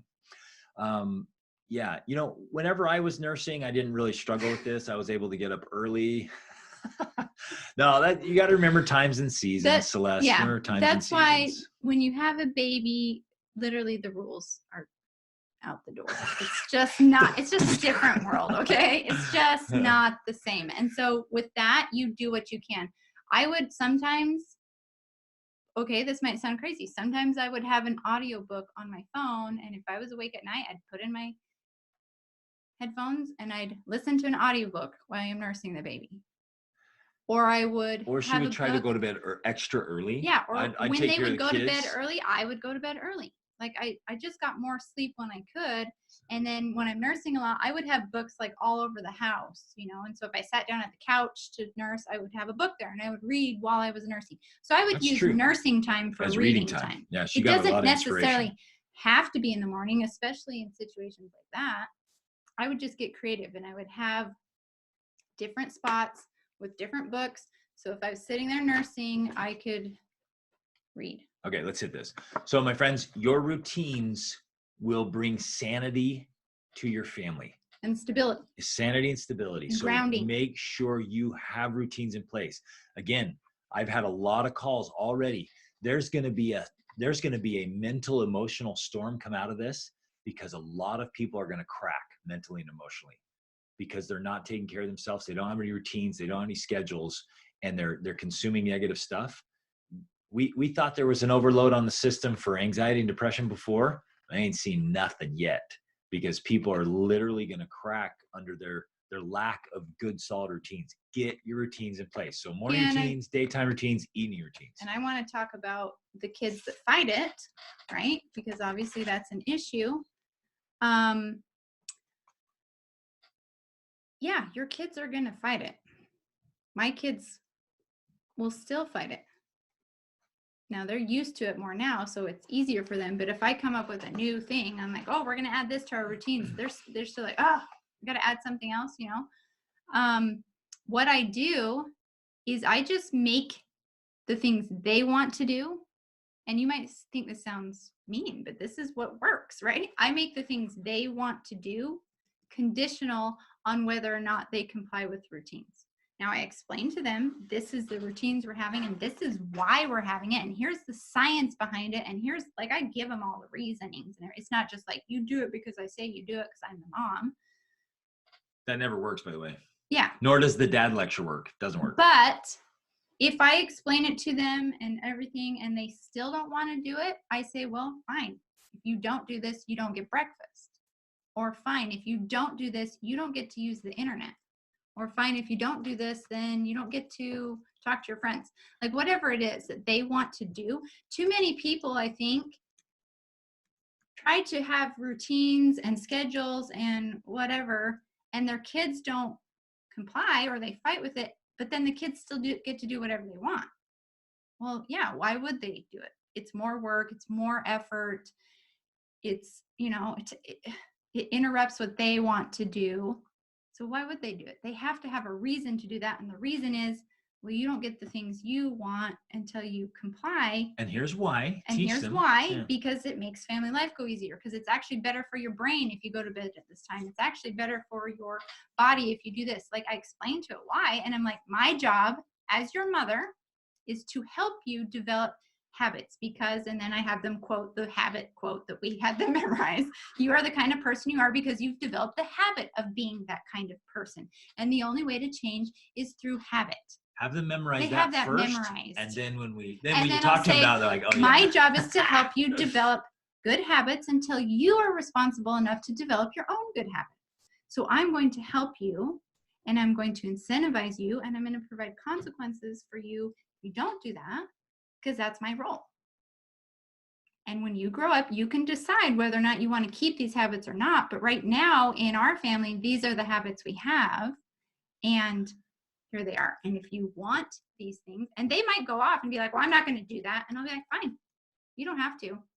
But I'm sticking to my part of that. And you don't get to listen to your audiobook. And you don't get to, I literally, if they don't do their morning routines, grooming and all that stuff, they don't get to have breakfast, right? Like I literally stick to those things.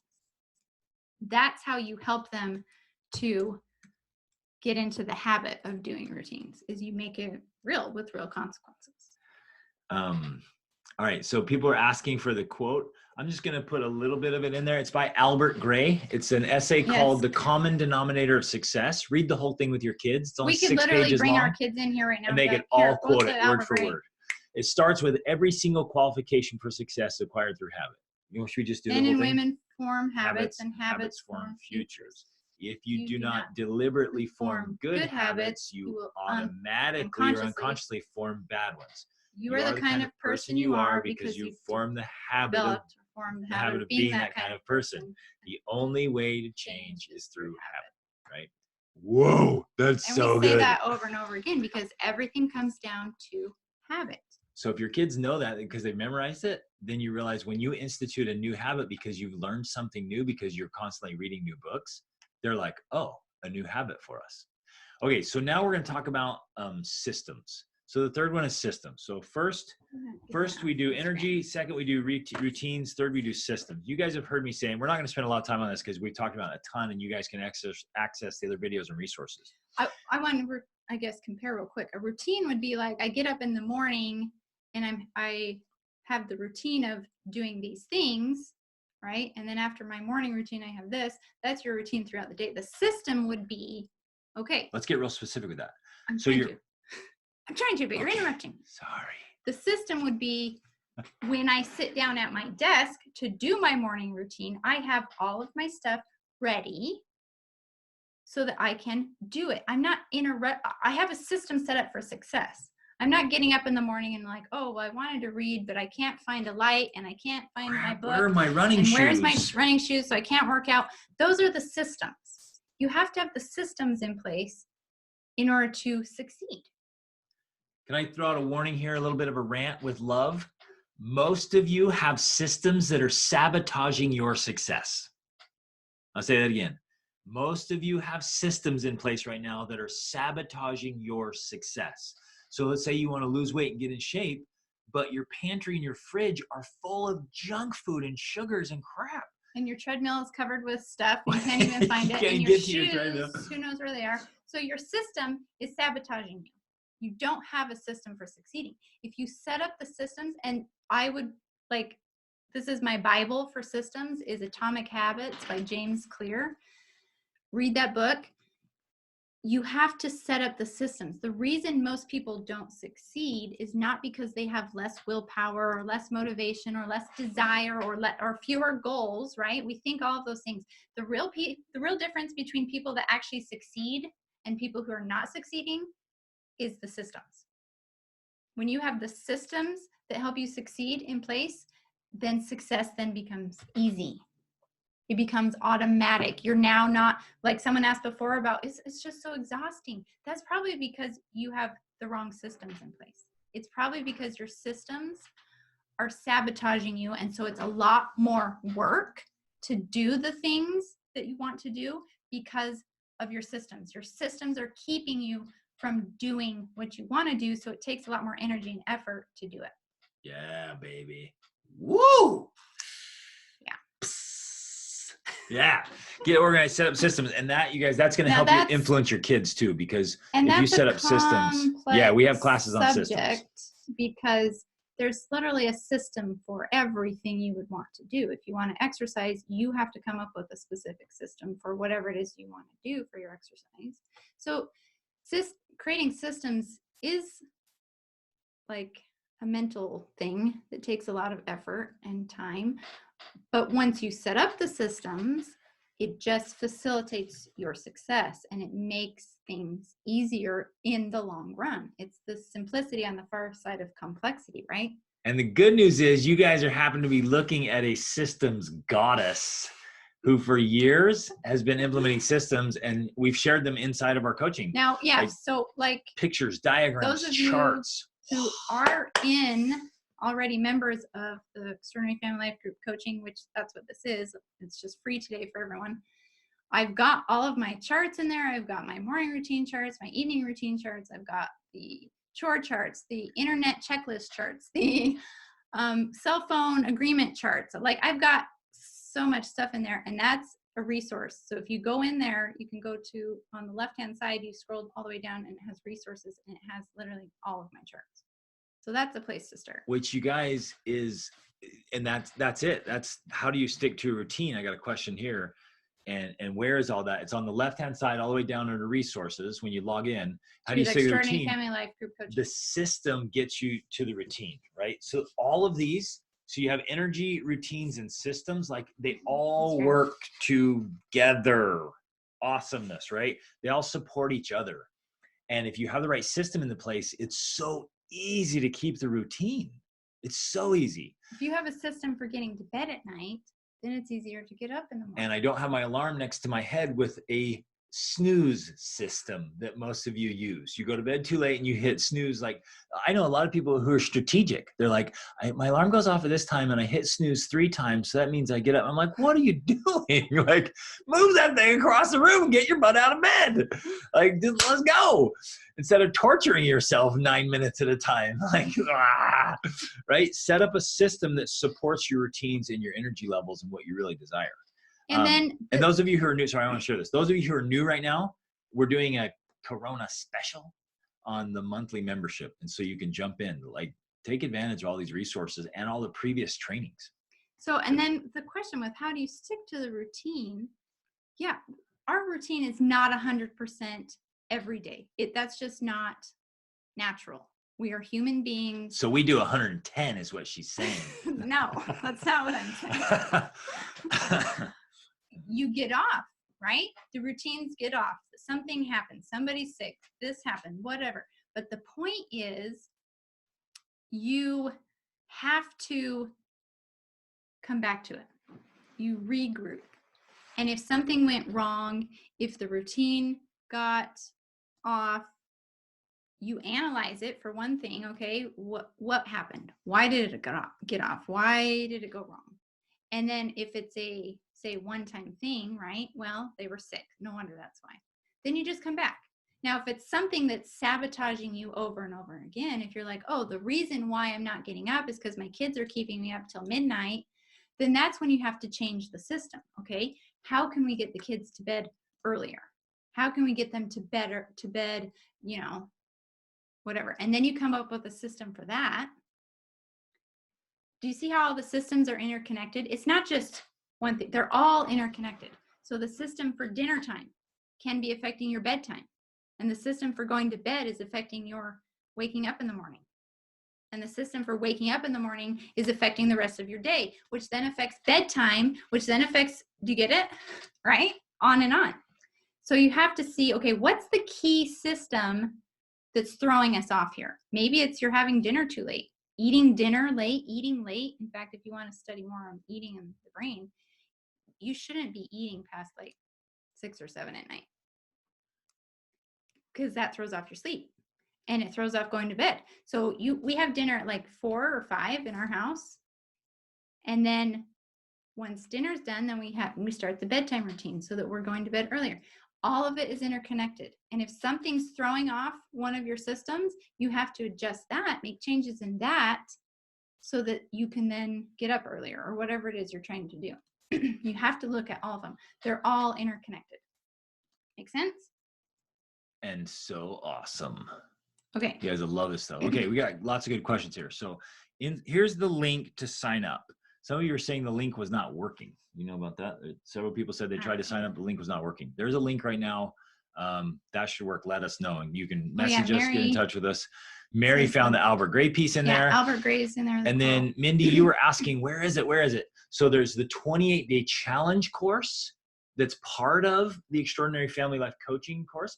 It's in the group coaching course. So when you log in your back end, you go to group coaching course. It's not in the 28-day. You go down a little bit, it says PDF resources. So it's not in 28-day challenge, it's inside the monthly coaching. And those of you who are new, like we do a 28-day challenge every month inside the group coaching that is awesome. So January was all about you and you get access to previous resources. February is all about marriage. March is all about parenting. And next we're doing all about family lifestyle, which is so fitting for what we're talking about right now. So yeah, we'll talk about that later. Okay. Yeah. Okay. Yep. So and there's an all access pass where you get access to everything, all of our resources. Awesome. Okay. So we're going to start answering questions, you guys. Here we go. So some of the questions that came in was, I need something to look forward to. And so do your kids, my friends. So do your kids. We all need someone to look forward to. That's a human need. We need to have something to be excited about. Now, some of this we can choose, you guys. We can choose, like I can choose to get excited about little things because I had to. I grew up on the streets. I grew up broke. I grew up just destitute. So as a teenager, I had nothing to look forward to and actually learned to get excited about small things. I switched things for me. So find little things to get excited about and help your kids get excited about them. And we try to do that sometimes, like, that's not exciting, Dad. Right? Well, like, they're kind of used to it with him. I mean, he'll come in and be like, woohoo! They're like, what? The sun's shining! And we're like, I just saw a flower! This is amazing! And like, whatever. And just learn to get excited. But also do plan some things. So they canceled prom for my teens. And they were so disappointed. And then finally she was like, let's do our own prom. So this Saturday, we are doing prom in the Denning house. Yeah. And the siblings are matching up and I get to go with the hottest date in the house. And we're going to do our own prom, right? Boom. And so everyone's like looking forward to Saturday prom. Yeah, baby. So just be creative, find fun things. Flights right now are dirt cheap. You can find like $39 flights to Europe. Go ahead and buy them. You may never be able to go to Europe again, but you can pretend. But you can pretend and having a flight. I'm like, this is your advice. No, I'm just kidding. I'm joking. They are cheap flights if you can adjust the dates because we don't know when Europe will ever be the same. Okay. So depressing. But yes, come up with something. Be creative. Come up with things to be excited about. You can't do races, but what if you all did your own little triathlon?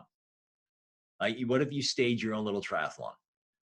And you do a little adventure race, or what if you do an obstacle or scavenger hunts? Do a cool scavenger hunt. We made a music video. It's gonna come out like today, guys. Yes! We literally recorded all the kids, my teens. They sang and played the guitar. They created it and wrote it and played it. It's about the coronavirus lockdown, social distancing. It's kind of funny. Sorry, excuse my corona cough. Yeah, right. So we made a music video. So that was fun.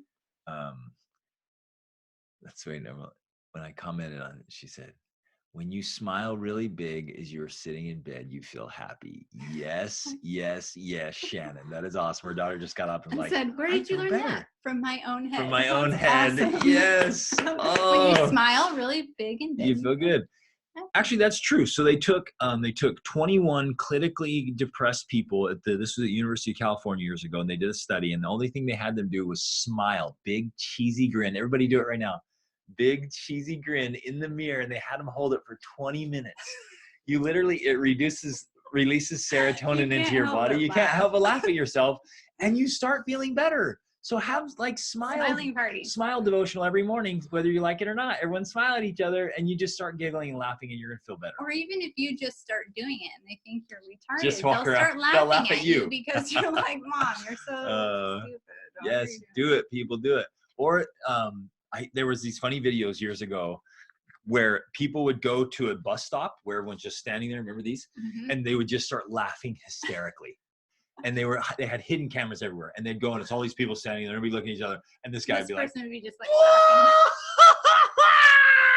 and start laughing. And everyone like looks at him. And then within moments, the whole bus stop was laughing. Everyone laughing.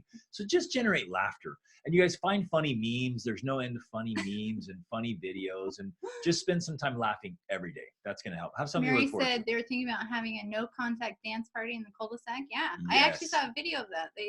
All the 6 feet, backyards people. and everything. Everyone was dancing. And, But stay yeah. distant, or do sing-alongs like they're doing in Italy. I would minimize face yoga. It's a great way to get your kids to laugh. Love it. Face yoga. Please minimize screen time. There's actually brain research behind that. The too much screen time, when you're on the screen, it decreases blood flow to your brain. Now. Yeah, right now. The last thing you want happening is a decrease in blood flow to your brain. Your brain needs blood, people. So minimize screen time and news time. Family tension. Again, all these things we're talking about, energy levels, systems, routines are going to help with tension. Having alone time in separate places, getting exercise is going to release tension. Doing fun, make sure your creativity. Some of the world's greatest creativity is going to come out during this lockdown. Artists, musicians, writers are creating like mad. We're creating things. Like, be creative. Learn an instrument, learn a language. I'm doubling down on French right now. We're practicing the violin. The kids are doing instruments. Like, double down. That's what you can look forward to. And that's how you can avoid tension, by being busy doing good things. If you have a lot of tension right now, get busy doing good things. Shannon says her husband said they should go to a friend's house and do a funny dance routine in their front yard. Yes, yes. Yeah. I love it, right? Go do that, and then just don't get close.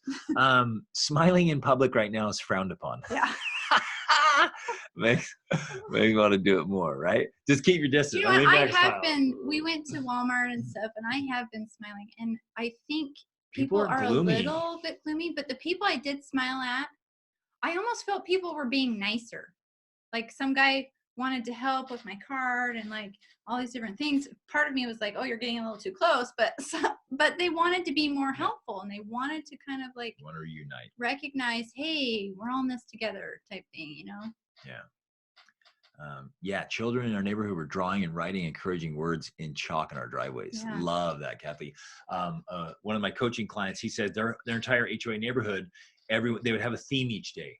And so they would hide a stuffed animal in a window, and then it was your turn to walk around the neighborhood. You'd go find the stuffed animals in the windows. Or fun. They did sidewalk chalk, and they drew messages to each other's drawings. And then when it's your turn to walk around, you would go look at all this chalk drawing. And so you're still getting outside doing things, but be creative, you guys. Be real creative. Unfortunately, our neighborhood is not to that point. No. They were all hanging out. They're all hanging out together. A barbecue, and I'm out running, and they're like, hey, we're having a Barbie. Like, you guys are all going to be sick soon. It's crazy. Okay.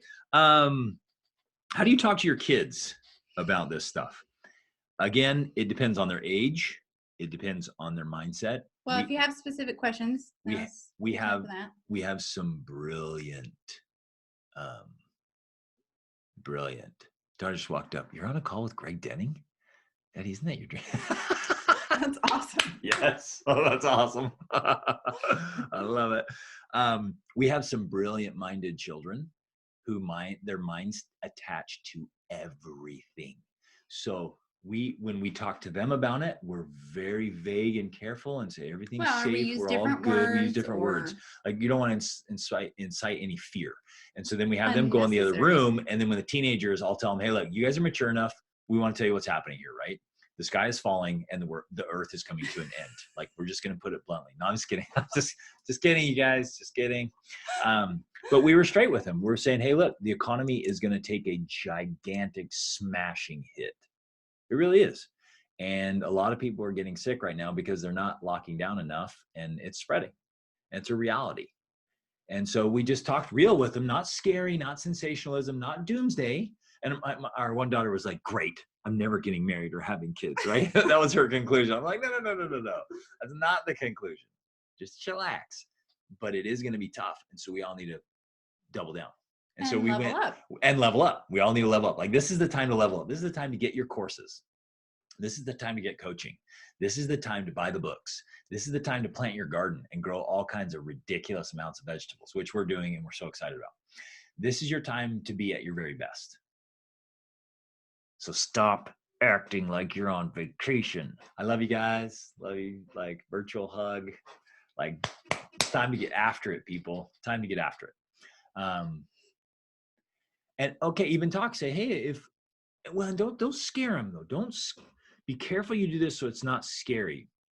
But just say, okay, if we were to get sick and again, if we're healthy, if most of us are healthy and we get it, it'll be mild. I think I might even have it.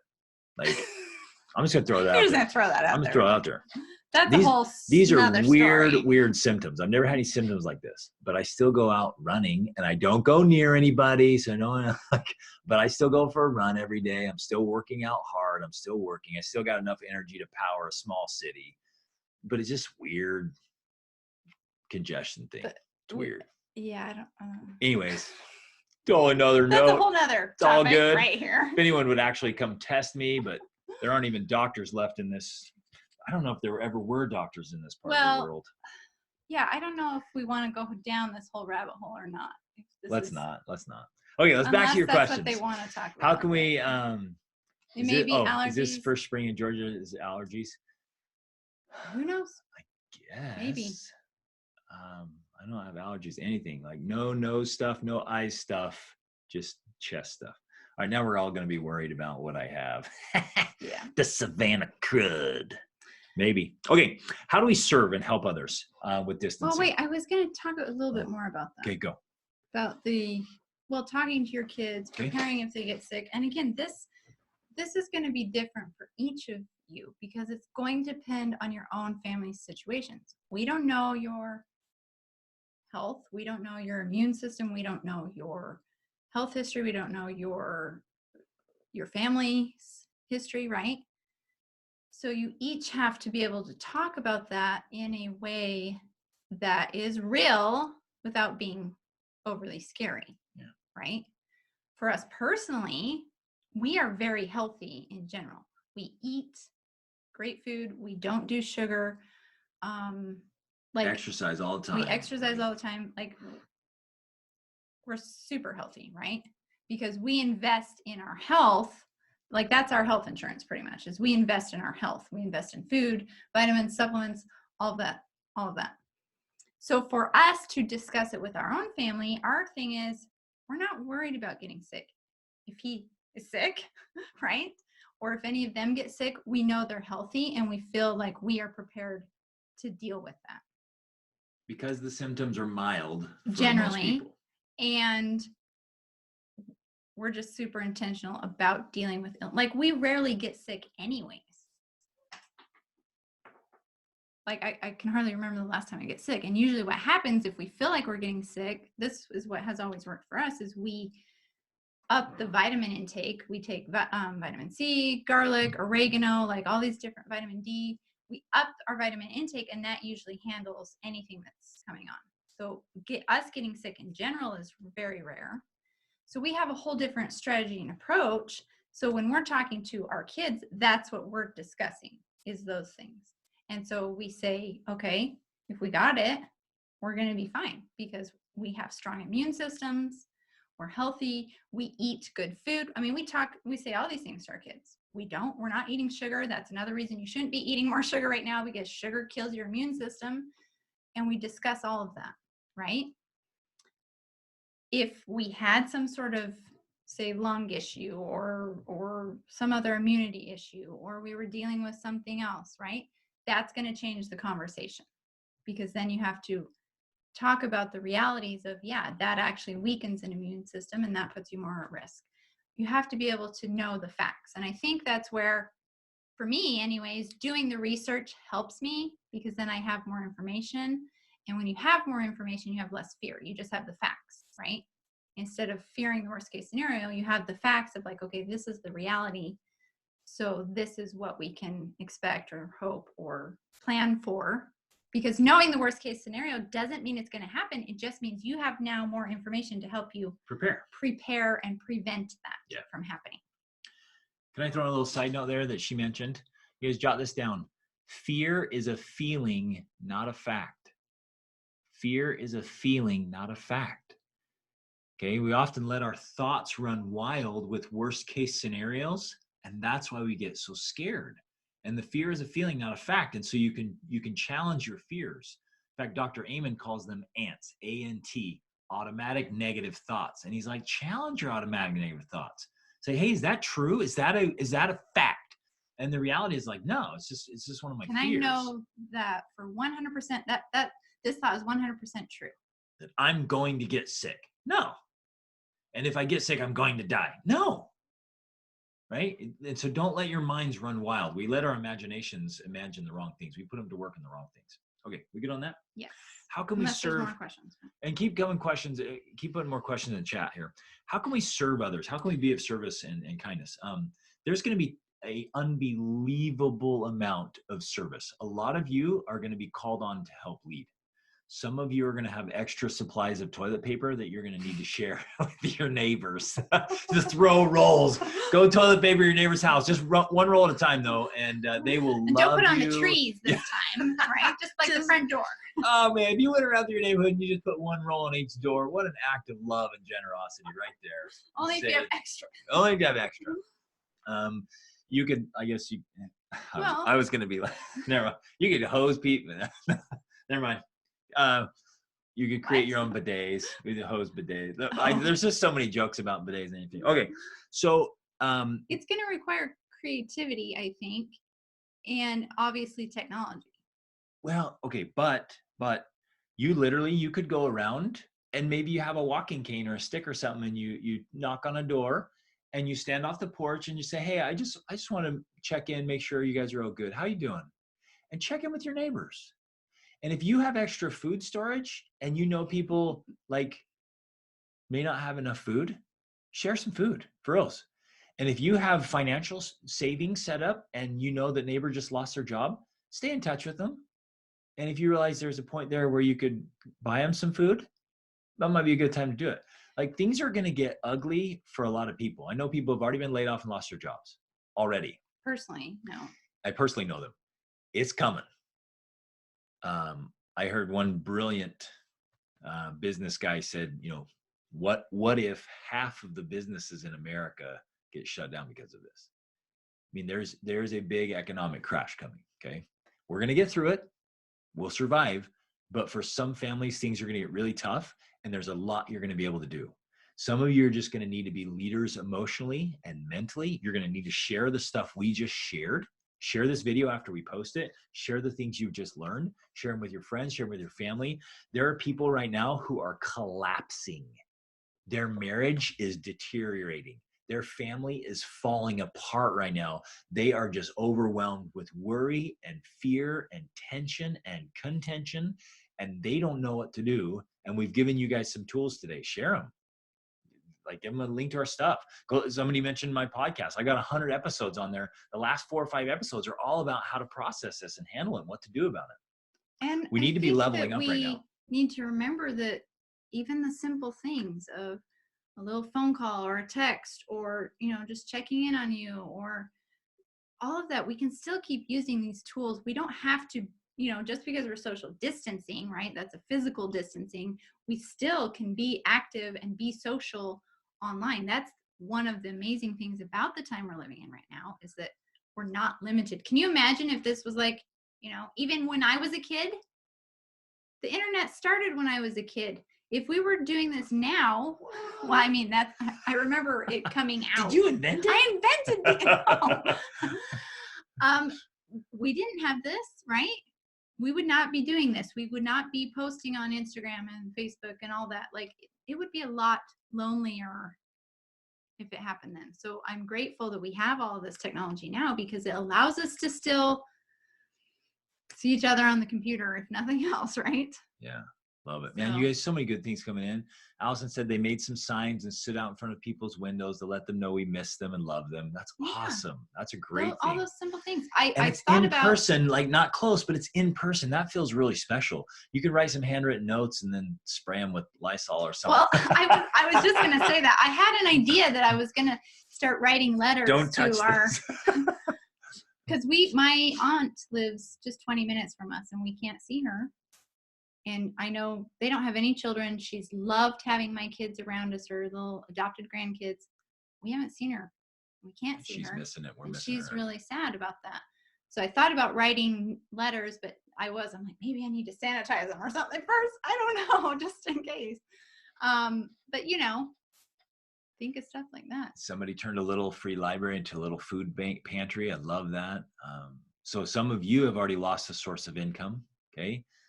It's going to get real. How can we help each other out? How can we support each other's businesses? If you've got an online business or service, maybe we can create a community here where like, hey, this is my service. This is what I have to offer.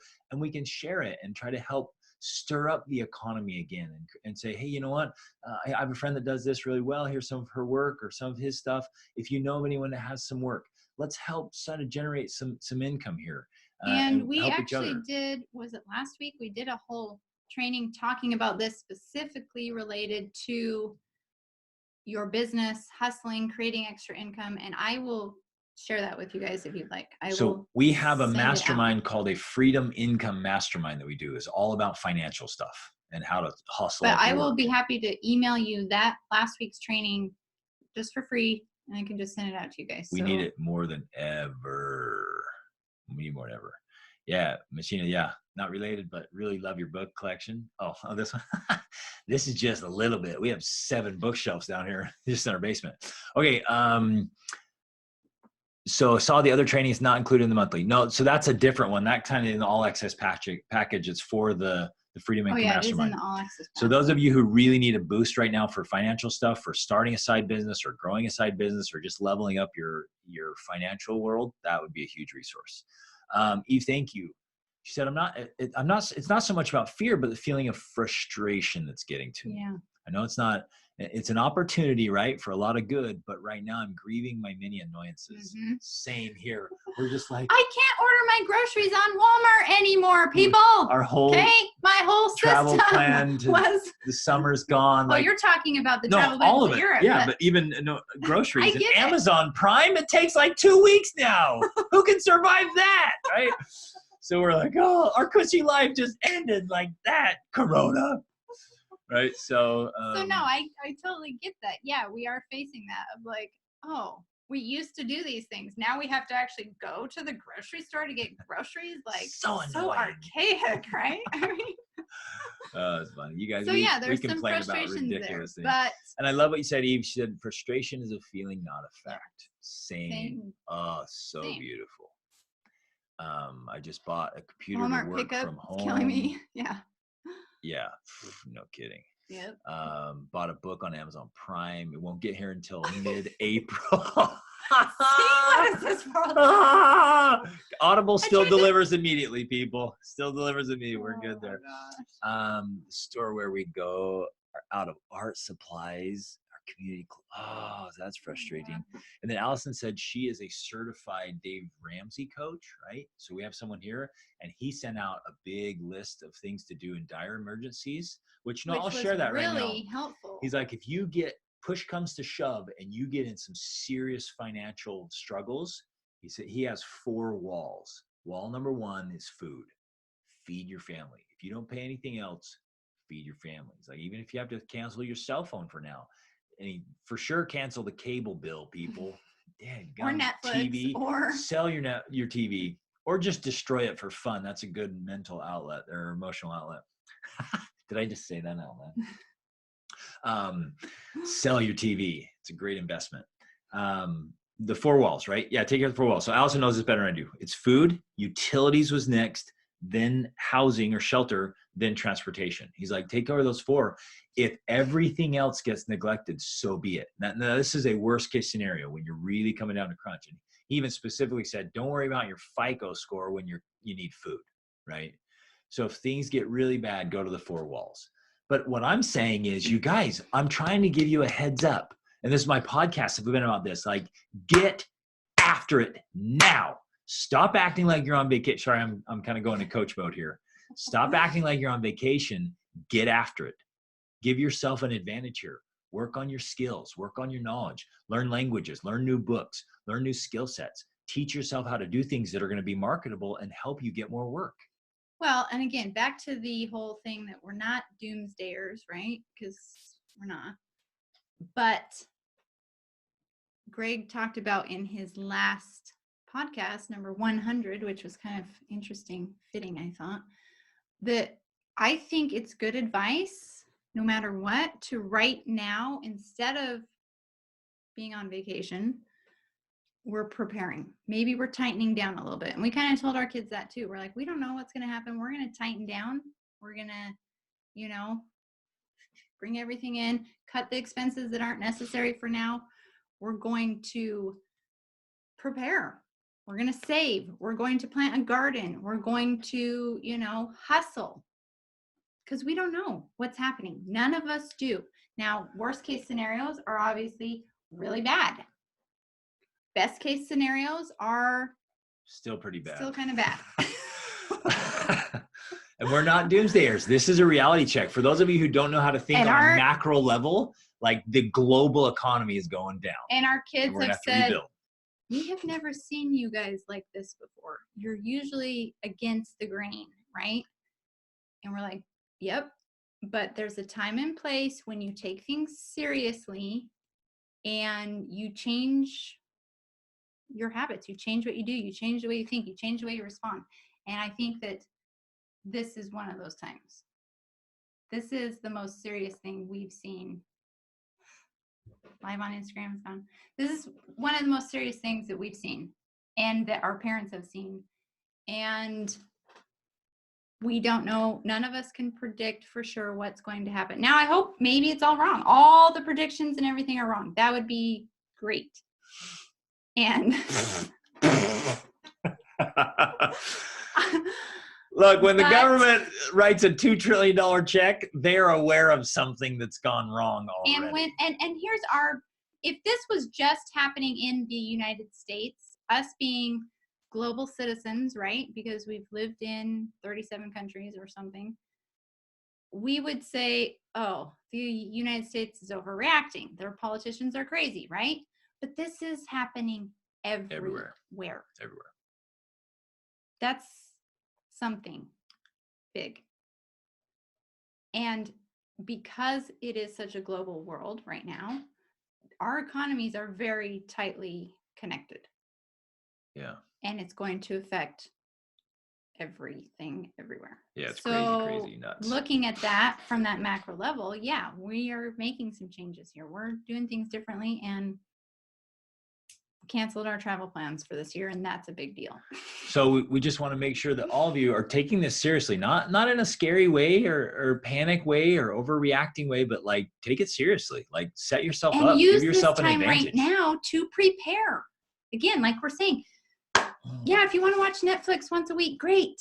But the rest of the days, you should be studying and preparing and reading and doing your morning routines and figuring out how to earn money and save money and all these other things. Like, hustle. Don't just take it easy. You want to come out of this way better off, my friends. Do yourself a gigantic favor, because the only thing standing in between where you are and where you want to go is knowledge and a set of skills. Get the knowledge and a set of skills. And this is the thing. Back to this thing, right? If you guys missed it from the beginning, the skydiving analogy, that's something that applies no matter the economy, no matter the situation, no matter what's going on. If you study history and you learn about people through the Great Depression and through any of the crises of history, if you have the right knowledge and the right skill set, you can not only survive and thrive, but thrive. Yeah. That's what we're looking at. Learn how to thrive regardless. There's a way. I believe that. There is a way. But you have to look for it, and you have to be intentional about it, and you have to create it and not just say, there's nothing I can do. I'm going to be negatively affected. I'm going to suffer. I'm going to whatever. You don't have to succumb to that fate. you can change it no matter what's going on in the rest of the world. Yes. But you have to be intentional, and you have to take action and not just be on vacation. Yeah. Okay, we got some questions. You guys, we could go on that topic for a long time. Yeah. It's like Edmond Dantes in The Count of Monte Cristo, right? Making himself and getting mentoring and training while he was in prison. On my wall here, I have a quote that says, "I will either find a way or I will make one." George Bernard Shaw said this. You should have said quote, it in Latin. That would have been cool. I have a quote on my wall that says, Invenium "Aut faciam."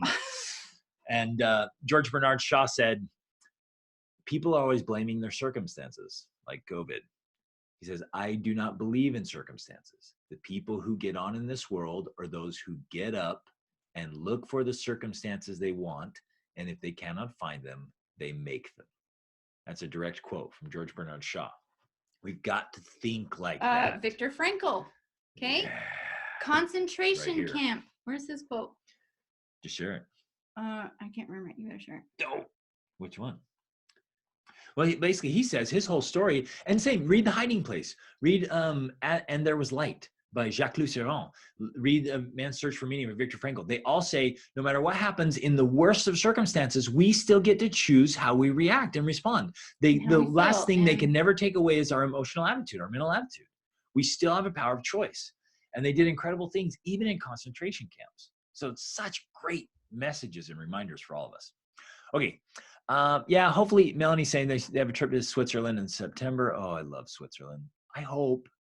But some of the forecasts say that they think the virus is going to spike in July or September, or even as late as December. So we don't know. A lot of great info here in your classes. Where do you recommend that we start? No. Sorry. I'm just going to answer that more specifically. She asked if we canceled all travel through 2020. No. We tentatively are still maybe considering possibly going to Tanzania in October, the end of October. To hike Kilimanjaro. You guys, I can't not travel that long. I'll start sneaking across borders. I'm going to go swim down to Cuba or something if I got to. But anyways, yeah, I'm certainly not planning the trip actively, or obviously it was a trip we were going to be inviting people on. I'm not doing that. If we do it as a family, then we may do it as a family, but Love it. Okay. So where do we start? Laura, I think you were asking about all this stuff. There's a lot of information here. Where do we start? If we've had issues for a long time, where do we start? Literally start with these 3 things today of being responsible for your energy and setting up those things we talked about, of books and moving your body, exercise, screen time, bedtime, junk food, morning routines, writing, reading before bed, and then systems and routines. Like literally start with that. I don't care if maybe you've had some long-term patterns in your family. This stuff works. It's worked for families all over the world. That doesn't mean initially, and in fact, someone else was asking, it doesn't mean initially there's not going to be kickback. Right. Because that's natural. We always fight and resist what's new or different, and our kids especially, right? And stubborn kids. There was a question came in. What about stubborn kids? How do we get them to? Well, and they said if I told them they couldn't have breakfast, they wouldn't eat for days. Let them. I would be fine. You're not eating for days. I don't care. Like, do you get it? Usually they eat by lunch. It's the natural consequences. I'm not worrying about my kids starving, because human beings want to eat. And if you allow your child to go without food for a long period of time, they will eventually want to eat. I promise. Even if it's days, okay? Either that or they're sneaking food when you're not looking, right? I let my kids do that. If they don't want to do something and they say, I'm not going to do it, I don't force them, but I don't give in on the consequences. I don't then say, oh, okay, you can eat something because I feel bad for you. No, I don't feel bad for you, because you need to learn to cooperate and to do the things that are actually good for you. I'm trying to help you here. I'm not trying to, and I'll tell them that. It's like, it's not like I'm trying to torture you or, make you do something that's bad for you. I'm trying to help you. I really am. And that's why I'm going to be such a stickler about this. And Stephanie says, do you lock the pantry? Mine will sneak food. Ours have snuck food before. Yeah. But we're like, no, hey, we expect you to be honest. That's the other thing. I'm like, if you we find out you've been kind of dishonest person that sneaks food, then that's damaging your character now. Not only are you damaging your body, or not only are you now being dishonest, that's damaging your character. And that's not who you are. You're better than that. That's not the kind of person you want to be, right? And so we teach and we talk through it, and then we set up rewards and consequences for everything. And if certain kid's like, I'm not doing it, then I work with that kid for a certain reward that works for them, or a certain consequence that works for them. And it's usually different for every kid. So just be more strategic, you guys. Be more thoughtful, more strategic. And be more diplomatic. Be more influential. And it takes diplomacy. It takes creativity. It's actually a lot more work, right? Because you have to, I always think of it as, I guess in a lot of ways, I treat my kids like I would treat an adult. Like I would never say to Greg, you know, well, you have to do this just because I say so. We have discussions. Like there's a lot of discussions that go on in my house. And to an older generation, that looks like defiance, right? I've had older generation people say things like, your kids, you know, they're kind of defiant. We're having discussions. We're learning about the world. We're learning about the reasons behind things. Like if I want them to do things, I talk about it and I explain to them why, and the science and the research and all of these, and why I like it, and what, like, it's a discussion. It's like, you know, it's educational, if that makes sense. Right? And they get lively and it gets fun, and we're training our kids to challenge conventional thinking. Because it's that's awesome. How they learn ultimately, right? We're a lot of times when kids are asking questions, or they're saying, no, I'm not going to do this, or whatever, they may just not understand why. They're like, why are you making me do this? And when you can talk about it and discuss it and, you know, help them learn about it, because that's actually, for us, that's a part of homeschooling. Like, why do you want me to hang up my clothes? Well, let's have a discussion about tidiness and cleanliness and responsibility and stewardship. And then it becomes a discussion and a learning opportunity, instead of like, you just have to pick up your clothes because I said so, and I'm the adult, right? Now, again, back to the idea of, so let's, a couple of these other questions here. This is getting, well, no, how about, no, hold on. This is getting awesome. What I'm saying is, why don't we next week, you guys, we've been doing this once a month. Why don't we go weekly? Because we're all at home going crazy. But we can still answer these ones. I know, but how about next week we do parenting? You guys in on that? We're getting tons of questions here and comments like, oh, what about consequences? How do I deal with defiant kids? You guys, there's strategies for this. For the most defiant child you have, it's training. They've probably been trained that way in this, it's called the drama triangle or inclusion, where you do one thing, they do another thing, you do one thing, and then it becomes this power struggle, and they've done it for years now, and now it's at this downhill. All you do is just step aside with a new strategy, and they're like, whoa, I did not see that coming. And then all of a sudden you're like, hey, what would you like to do? And they're like, well, I'm going to do that. And it's the very thing you wanted them to do. Like, it's just strategic, and there's strategy around this. So let's do that. We good on that next week? Instead of answering these right now? Well, we can hit some of them, but like, let's do a full training on parenting next week. We could go into it more. Because this could go for another 17 hours, but who's got anywhere to go, right? Oh, man. So yeah, I think that's a good idea if people want to meet more. Oh, they do. Do you? You guys have other places to go? Like, talk to me here. Anyways. Okay. Talking about the non-showering competition. We have kids that don't shower, and we do it. We're like, dude, you shower, and then you're welcome back into our family. And if you don't shower, I'm going to shower you with a cold hose, friend. And a wire brush. Kids to teach. Oh. Okay, so yeah, I think we should at least answer these other questions that have come in. Yes, there's some yeses and some. Yes. Thank you. Somebody on Instagram said Jesus loves you. Thank you. Oh, he does love me. He loves you too. Love it. Okay. Oh, I wanted to hit. There was other questions that did not get addressed. Well, do you want to go on these ones with the power structure? Let's see. I think we kind of addressed work a little bit too. My kids are defiant. It'll become a power struggle, and they'll find a way to defy me. Yeah, that's normal. In fact, that's part of becoming a teenager, is thinking for yourself and wanting to defy the conventional, which is your parents' norm or standards, right?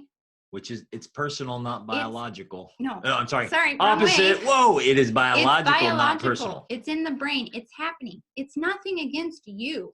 Them define you. And I think maybe that's another key element of our parenting strategy in particular. Very rarely, more rare for him than for me, do we take anything our kids do personally. Like, I don't take what they do personally. If they want to defy me, if they want to tell me no, if they want to disobey, I don't take it personally and I don't get upset about it. It usually starts around 4 when they say, I hate you. You're the worst parent ever. And it usually continues to, for years. Don't take it personally. Because at some point you want your kids to be. Like, that's kind of an extreme example there. But I guess what I'm saying is, yeah, I've had my kids tell me that before, but I don't take it personally. I've had them tell me they're not going to do what I asked, or they don't, whatever it is. I don't let it bother me because I see it as a reflection of where they are right then in that stage of their life, and the other environmental influences on them. Maybe their food or their sleep or maybe as they get older, they're emotionally dealing with something. Like if my teenager is getting feisty or upset, I recognize that it's most often not something to do with me, but something that she or he are trying to process emotionally, right? I always see it because all of this is where a lot of parenting strategies and techniques and books struggle or are off, because you're trying to deal with the symptoms of deeper problems. A lot of parenting is focused on managing the symptoms. Oh, I want you to obey. I want you to do what I say. I want you to be whatever, not take things from your sister. I want you to, whatever it is that we want our kids to do, like, right? If they're not doing that, first of all, if things are going right in your family, if you're focusing on helping things go right, and that includes emotions, mental stuff, food, sleep, when all of that is in place, family life is smooth, generally. If some of that's off, that's when you start seeing the hitting, the taking the toys away, the saying, I hate you, you're the worst brother ever, all of those types of things. Those are the symptoms. So trying to discipline the symptoms isn't solving the problem. You have to work on solving the problem, and solving the problem is something deeper. It's the sleep, it's the food, it's feeling they're feeling a lack of connection. They're feeling something is missing. They have an emotion that they're trying to deal with and they don't know how to process, and us actually trying to discipline them is making it worse. Does that make sense? Like, I get really passionate about this, actually. I was just saying, going, whoa, where did this come from, girl? Whoa! Work. You have to focus. You have to see all of that stuff, all of the behavior that's going on. They're defiant. They're this. They're that. They're disobeying. They're fighting. It's a symptom for a different problem. Yep. Just like when a woman cries, right? And they say it's never what it's about. She's never crying about. It's always something else, right? The breaking point for crying in a woman is just the breaking point. She's crying about a lot of other stuff that has been building up. And that's the same with our kids. When they're misbehaving or they're acting out, or if they've been doing it for a while, there's other unmet emotional, mental, physical needs that are not being met. But when those are being met, then they cooperate and they are nicer and they are kinder and they want. Do you know what our 6-year-old has been doing lately? Saying, I'm working on being my best self. She walks around saying that. I just did something nice for my little sister because I'm being my best self. Now, she's not always her best self. And usually that's because she didn't get enough sleep. She hasn't eaten in the last few hours, or she's feeling, she hasn't got enough attention because maybe she was on a screen for too long, or she just, maybe people weren't hanging out with her or playing with her. And so the solution, again, I'm not going to discipline the problem. Oh, you just hit your sister, or you took something away. We're going to discipline that, and you get to sit in timeout. That doesn't help. She needs those emotional, mental, physical needs to be met. Maybe she needs some food. Maybe she needs a nap. Maybe she needs to go to bed earlier. And then guess what? She goes around and says, I'm being my best self. And the problems take care of themselves. Like Rachel, we're gonna hit this next time. Yeah, you guys. You right. have to be here for next time, because we're gonna go off on this, because a lot of the parenting stuff that's out there, which is good, it is only dealing with symptom management. Symptoms. It's like, what's that game that thing used to pop up? Groundhog game? Yeah, it's just like you're always just popping things, and it's just constant symptom management. Yeah, you're constantly just hitting the groundhogs down. Your whole parenting career. So you spend 20 years just going like this. This is your parenting. Instead of stopping the groundhogs from coming up in the place, get rid of the groundhogs. Or in many sad cases, it's literally like straightening deck chairs on the Titanic. That baby's going down, but we're just worried about the symptoms right now, and then the kid fails as an adult. It's a big, big deal. So yeah, we'll hit this hard. We love this stuff. Oh my goodness, love it. Okay, one last question. It was about work. And this is actually from a 17-year-old who's watching here. This is really good. As a homeschooled 17-year-old turning 18 soon, do you have any suggestions for dealing with the unknown life plans after high school, especially with the craziness that is happening? Oh, thank you. It's called whack-a-mole. Thank you. Well, there's a couple the craziness that's happening. Okay, maybe we'll hit them. But again, there's a ton of unknown right now. We don't know how long this is going to last, or what effect it's going to have. So you look back at the greatest thinkers of all time. You study and think. You have to learn how to think. A great education is learning how to think. And you think, what are the things that will always be needed? I have to point out that education in Western society today is generally focused on job training. So you go to college to get a degree in a field that you're planning to work. All it really is job training. It's not the liberal arts education that's teaching you how to think. I'm going to make a prediction right now. There's a big difference right there. We're going to be returning to liberal arts education. I'm going to step on to my prophetic little stand here. I'm going to make a prediction. You ready for this? See if I'm right or wrong. What's happened is going to change a lot of industries entirely. I think some industries, many industries will now go remote. Because they were forced to go remote, they're now going to realize that they can go remote, and they're going to get rid of their really expensive office buildings. Some companies will go remote that never went remote. They were always brick and mortar. Some industries are literally going to go away because of this, and they're going to be replaced by technology. That was coming anyways, but now it's going to happen because of this. We're going to hit a reset on our entire economy. So focus on the things, whoever this came from and whoever's thinking about this, focus on the things that matter most. Learning how to think, learning how to lead, learning how to work with people, creativity, innovation, flexibility, adaptability. Gain the skill sets of the future. Try to foresee future need that's not going away and cannot be replaced by technology. There's always going to be a need for people who can think and solve problems and come up with creative solutions. That's always going to be needed. So that's where we focus. Yep. Eve's like, my mom said a barber will always have a job, even in a depression. Not anymore. Not when you can't touch I thought about that the other day. I'm like, I think I'm just going to grow out my hair all the way until like we get to go back into society. That would be Well, I didn't grow out my hair and beard and be like, we're still in lockdown. Looking crazy. Batman. Okay, well, let's wrap up. You guys are the best to stay here so long with us. I know. Other questions. Okay, we can stay and hit them if you want. I didn't see any more questions.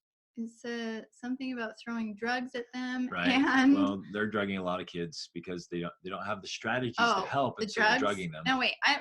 We should have some clarification. Are you talking about drugs as in food, or drugs like actual drugs that are being given to kids? And then how do you do that without teaching them that happiness is not environmental and comes from within? Referring to the, I guess we need more clarification. Yeah, referring to which part? Don't we risk blaming child behavior on food routines, systems, technology, etc.? Yes, see, and this was why we resisted a lot of this stuff for a while, because we were such personal development we'll hit it next people that we thought, no, really it just comes down to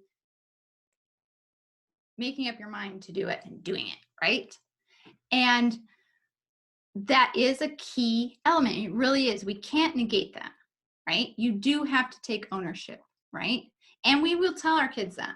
We'll say, you know what? I know you're feeling this way right now. You can decide to, act a different way. This isn't really who you want to be. You can make that choice. Yes, we have that choice. But still, we have to remember that ultimately success comes down to our systems, right? Yes, that works. Having self-discipline, having determination, all of those things, it works, but it really is a limited human resource. We run out of it. It's like having fuel in your car. You only have so much willpower. This is like science. And then it runs out. You have more willpower in the morning than you do at night.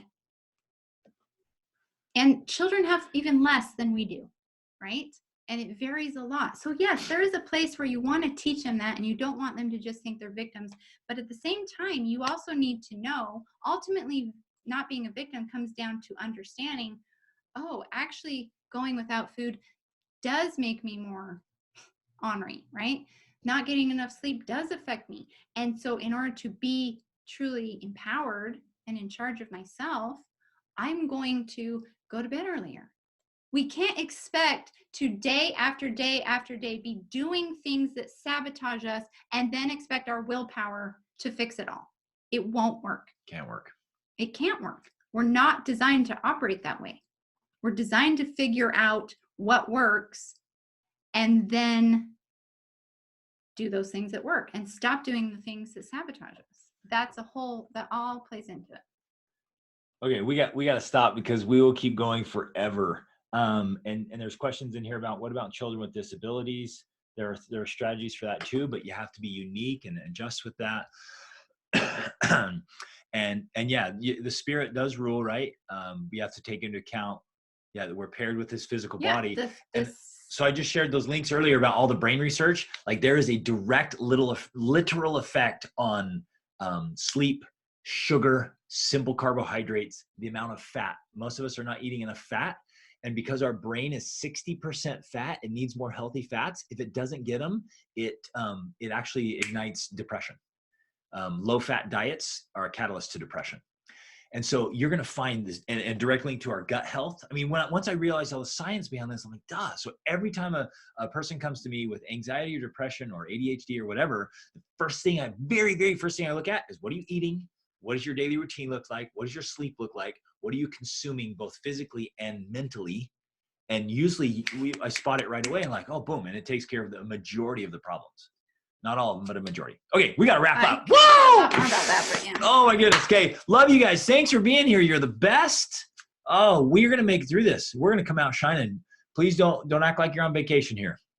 Get to your energy levels, systems, routines. And don't stress. Don't worry. Like calm your mind. Write it out.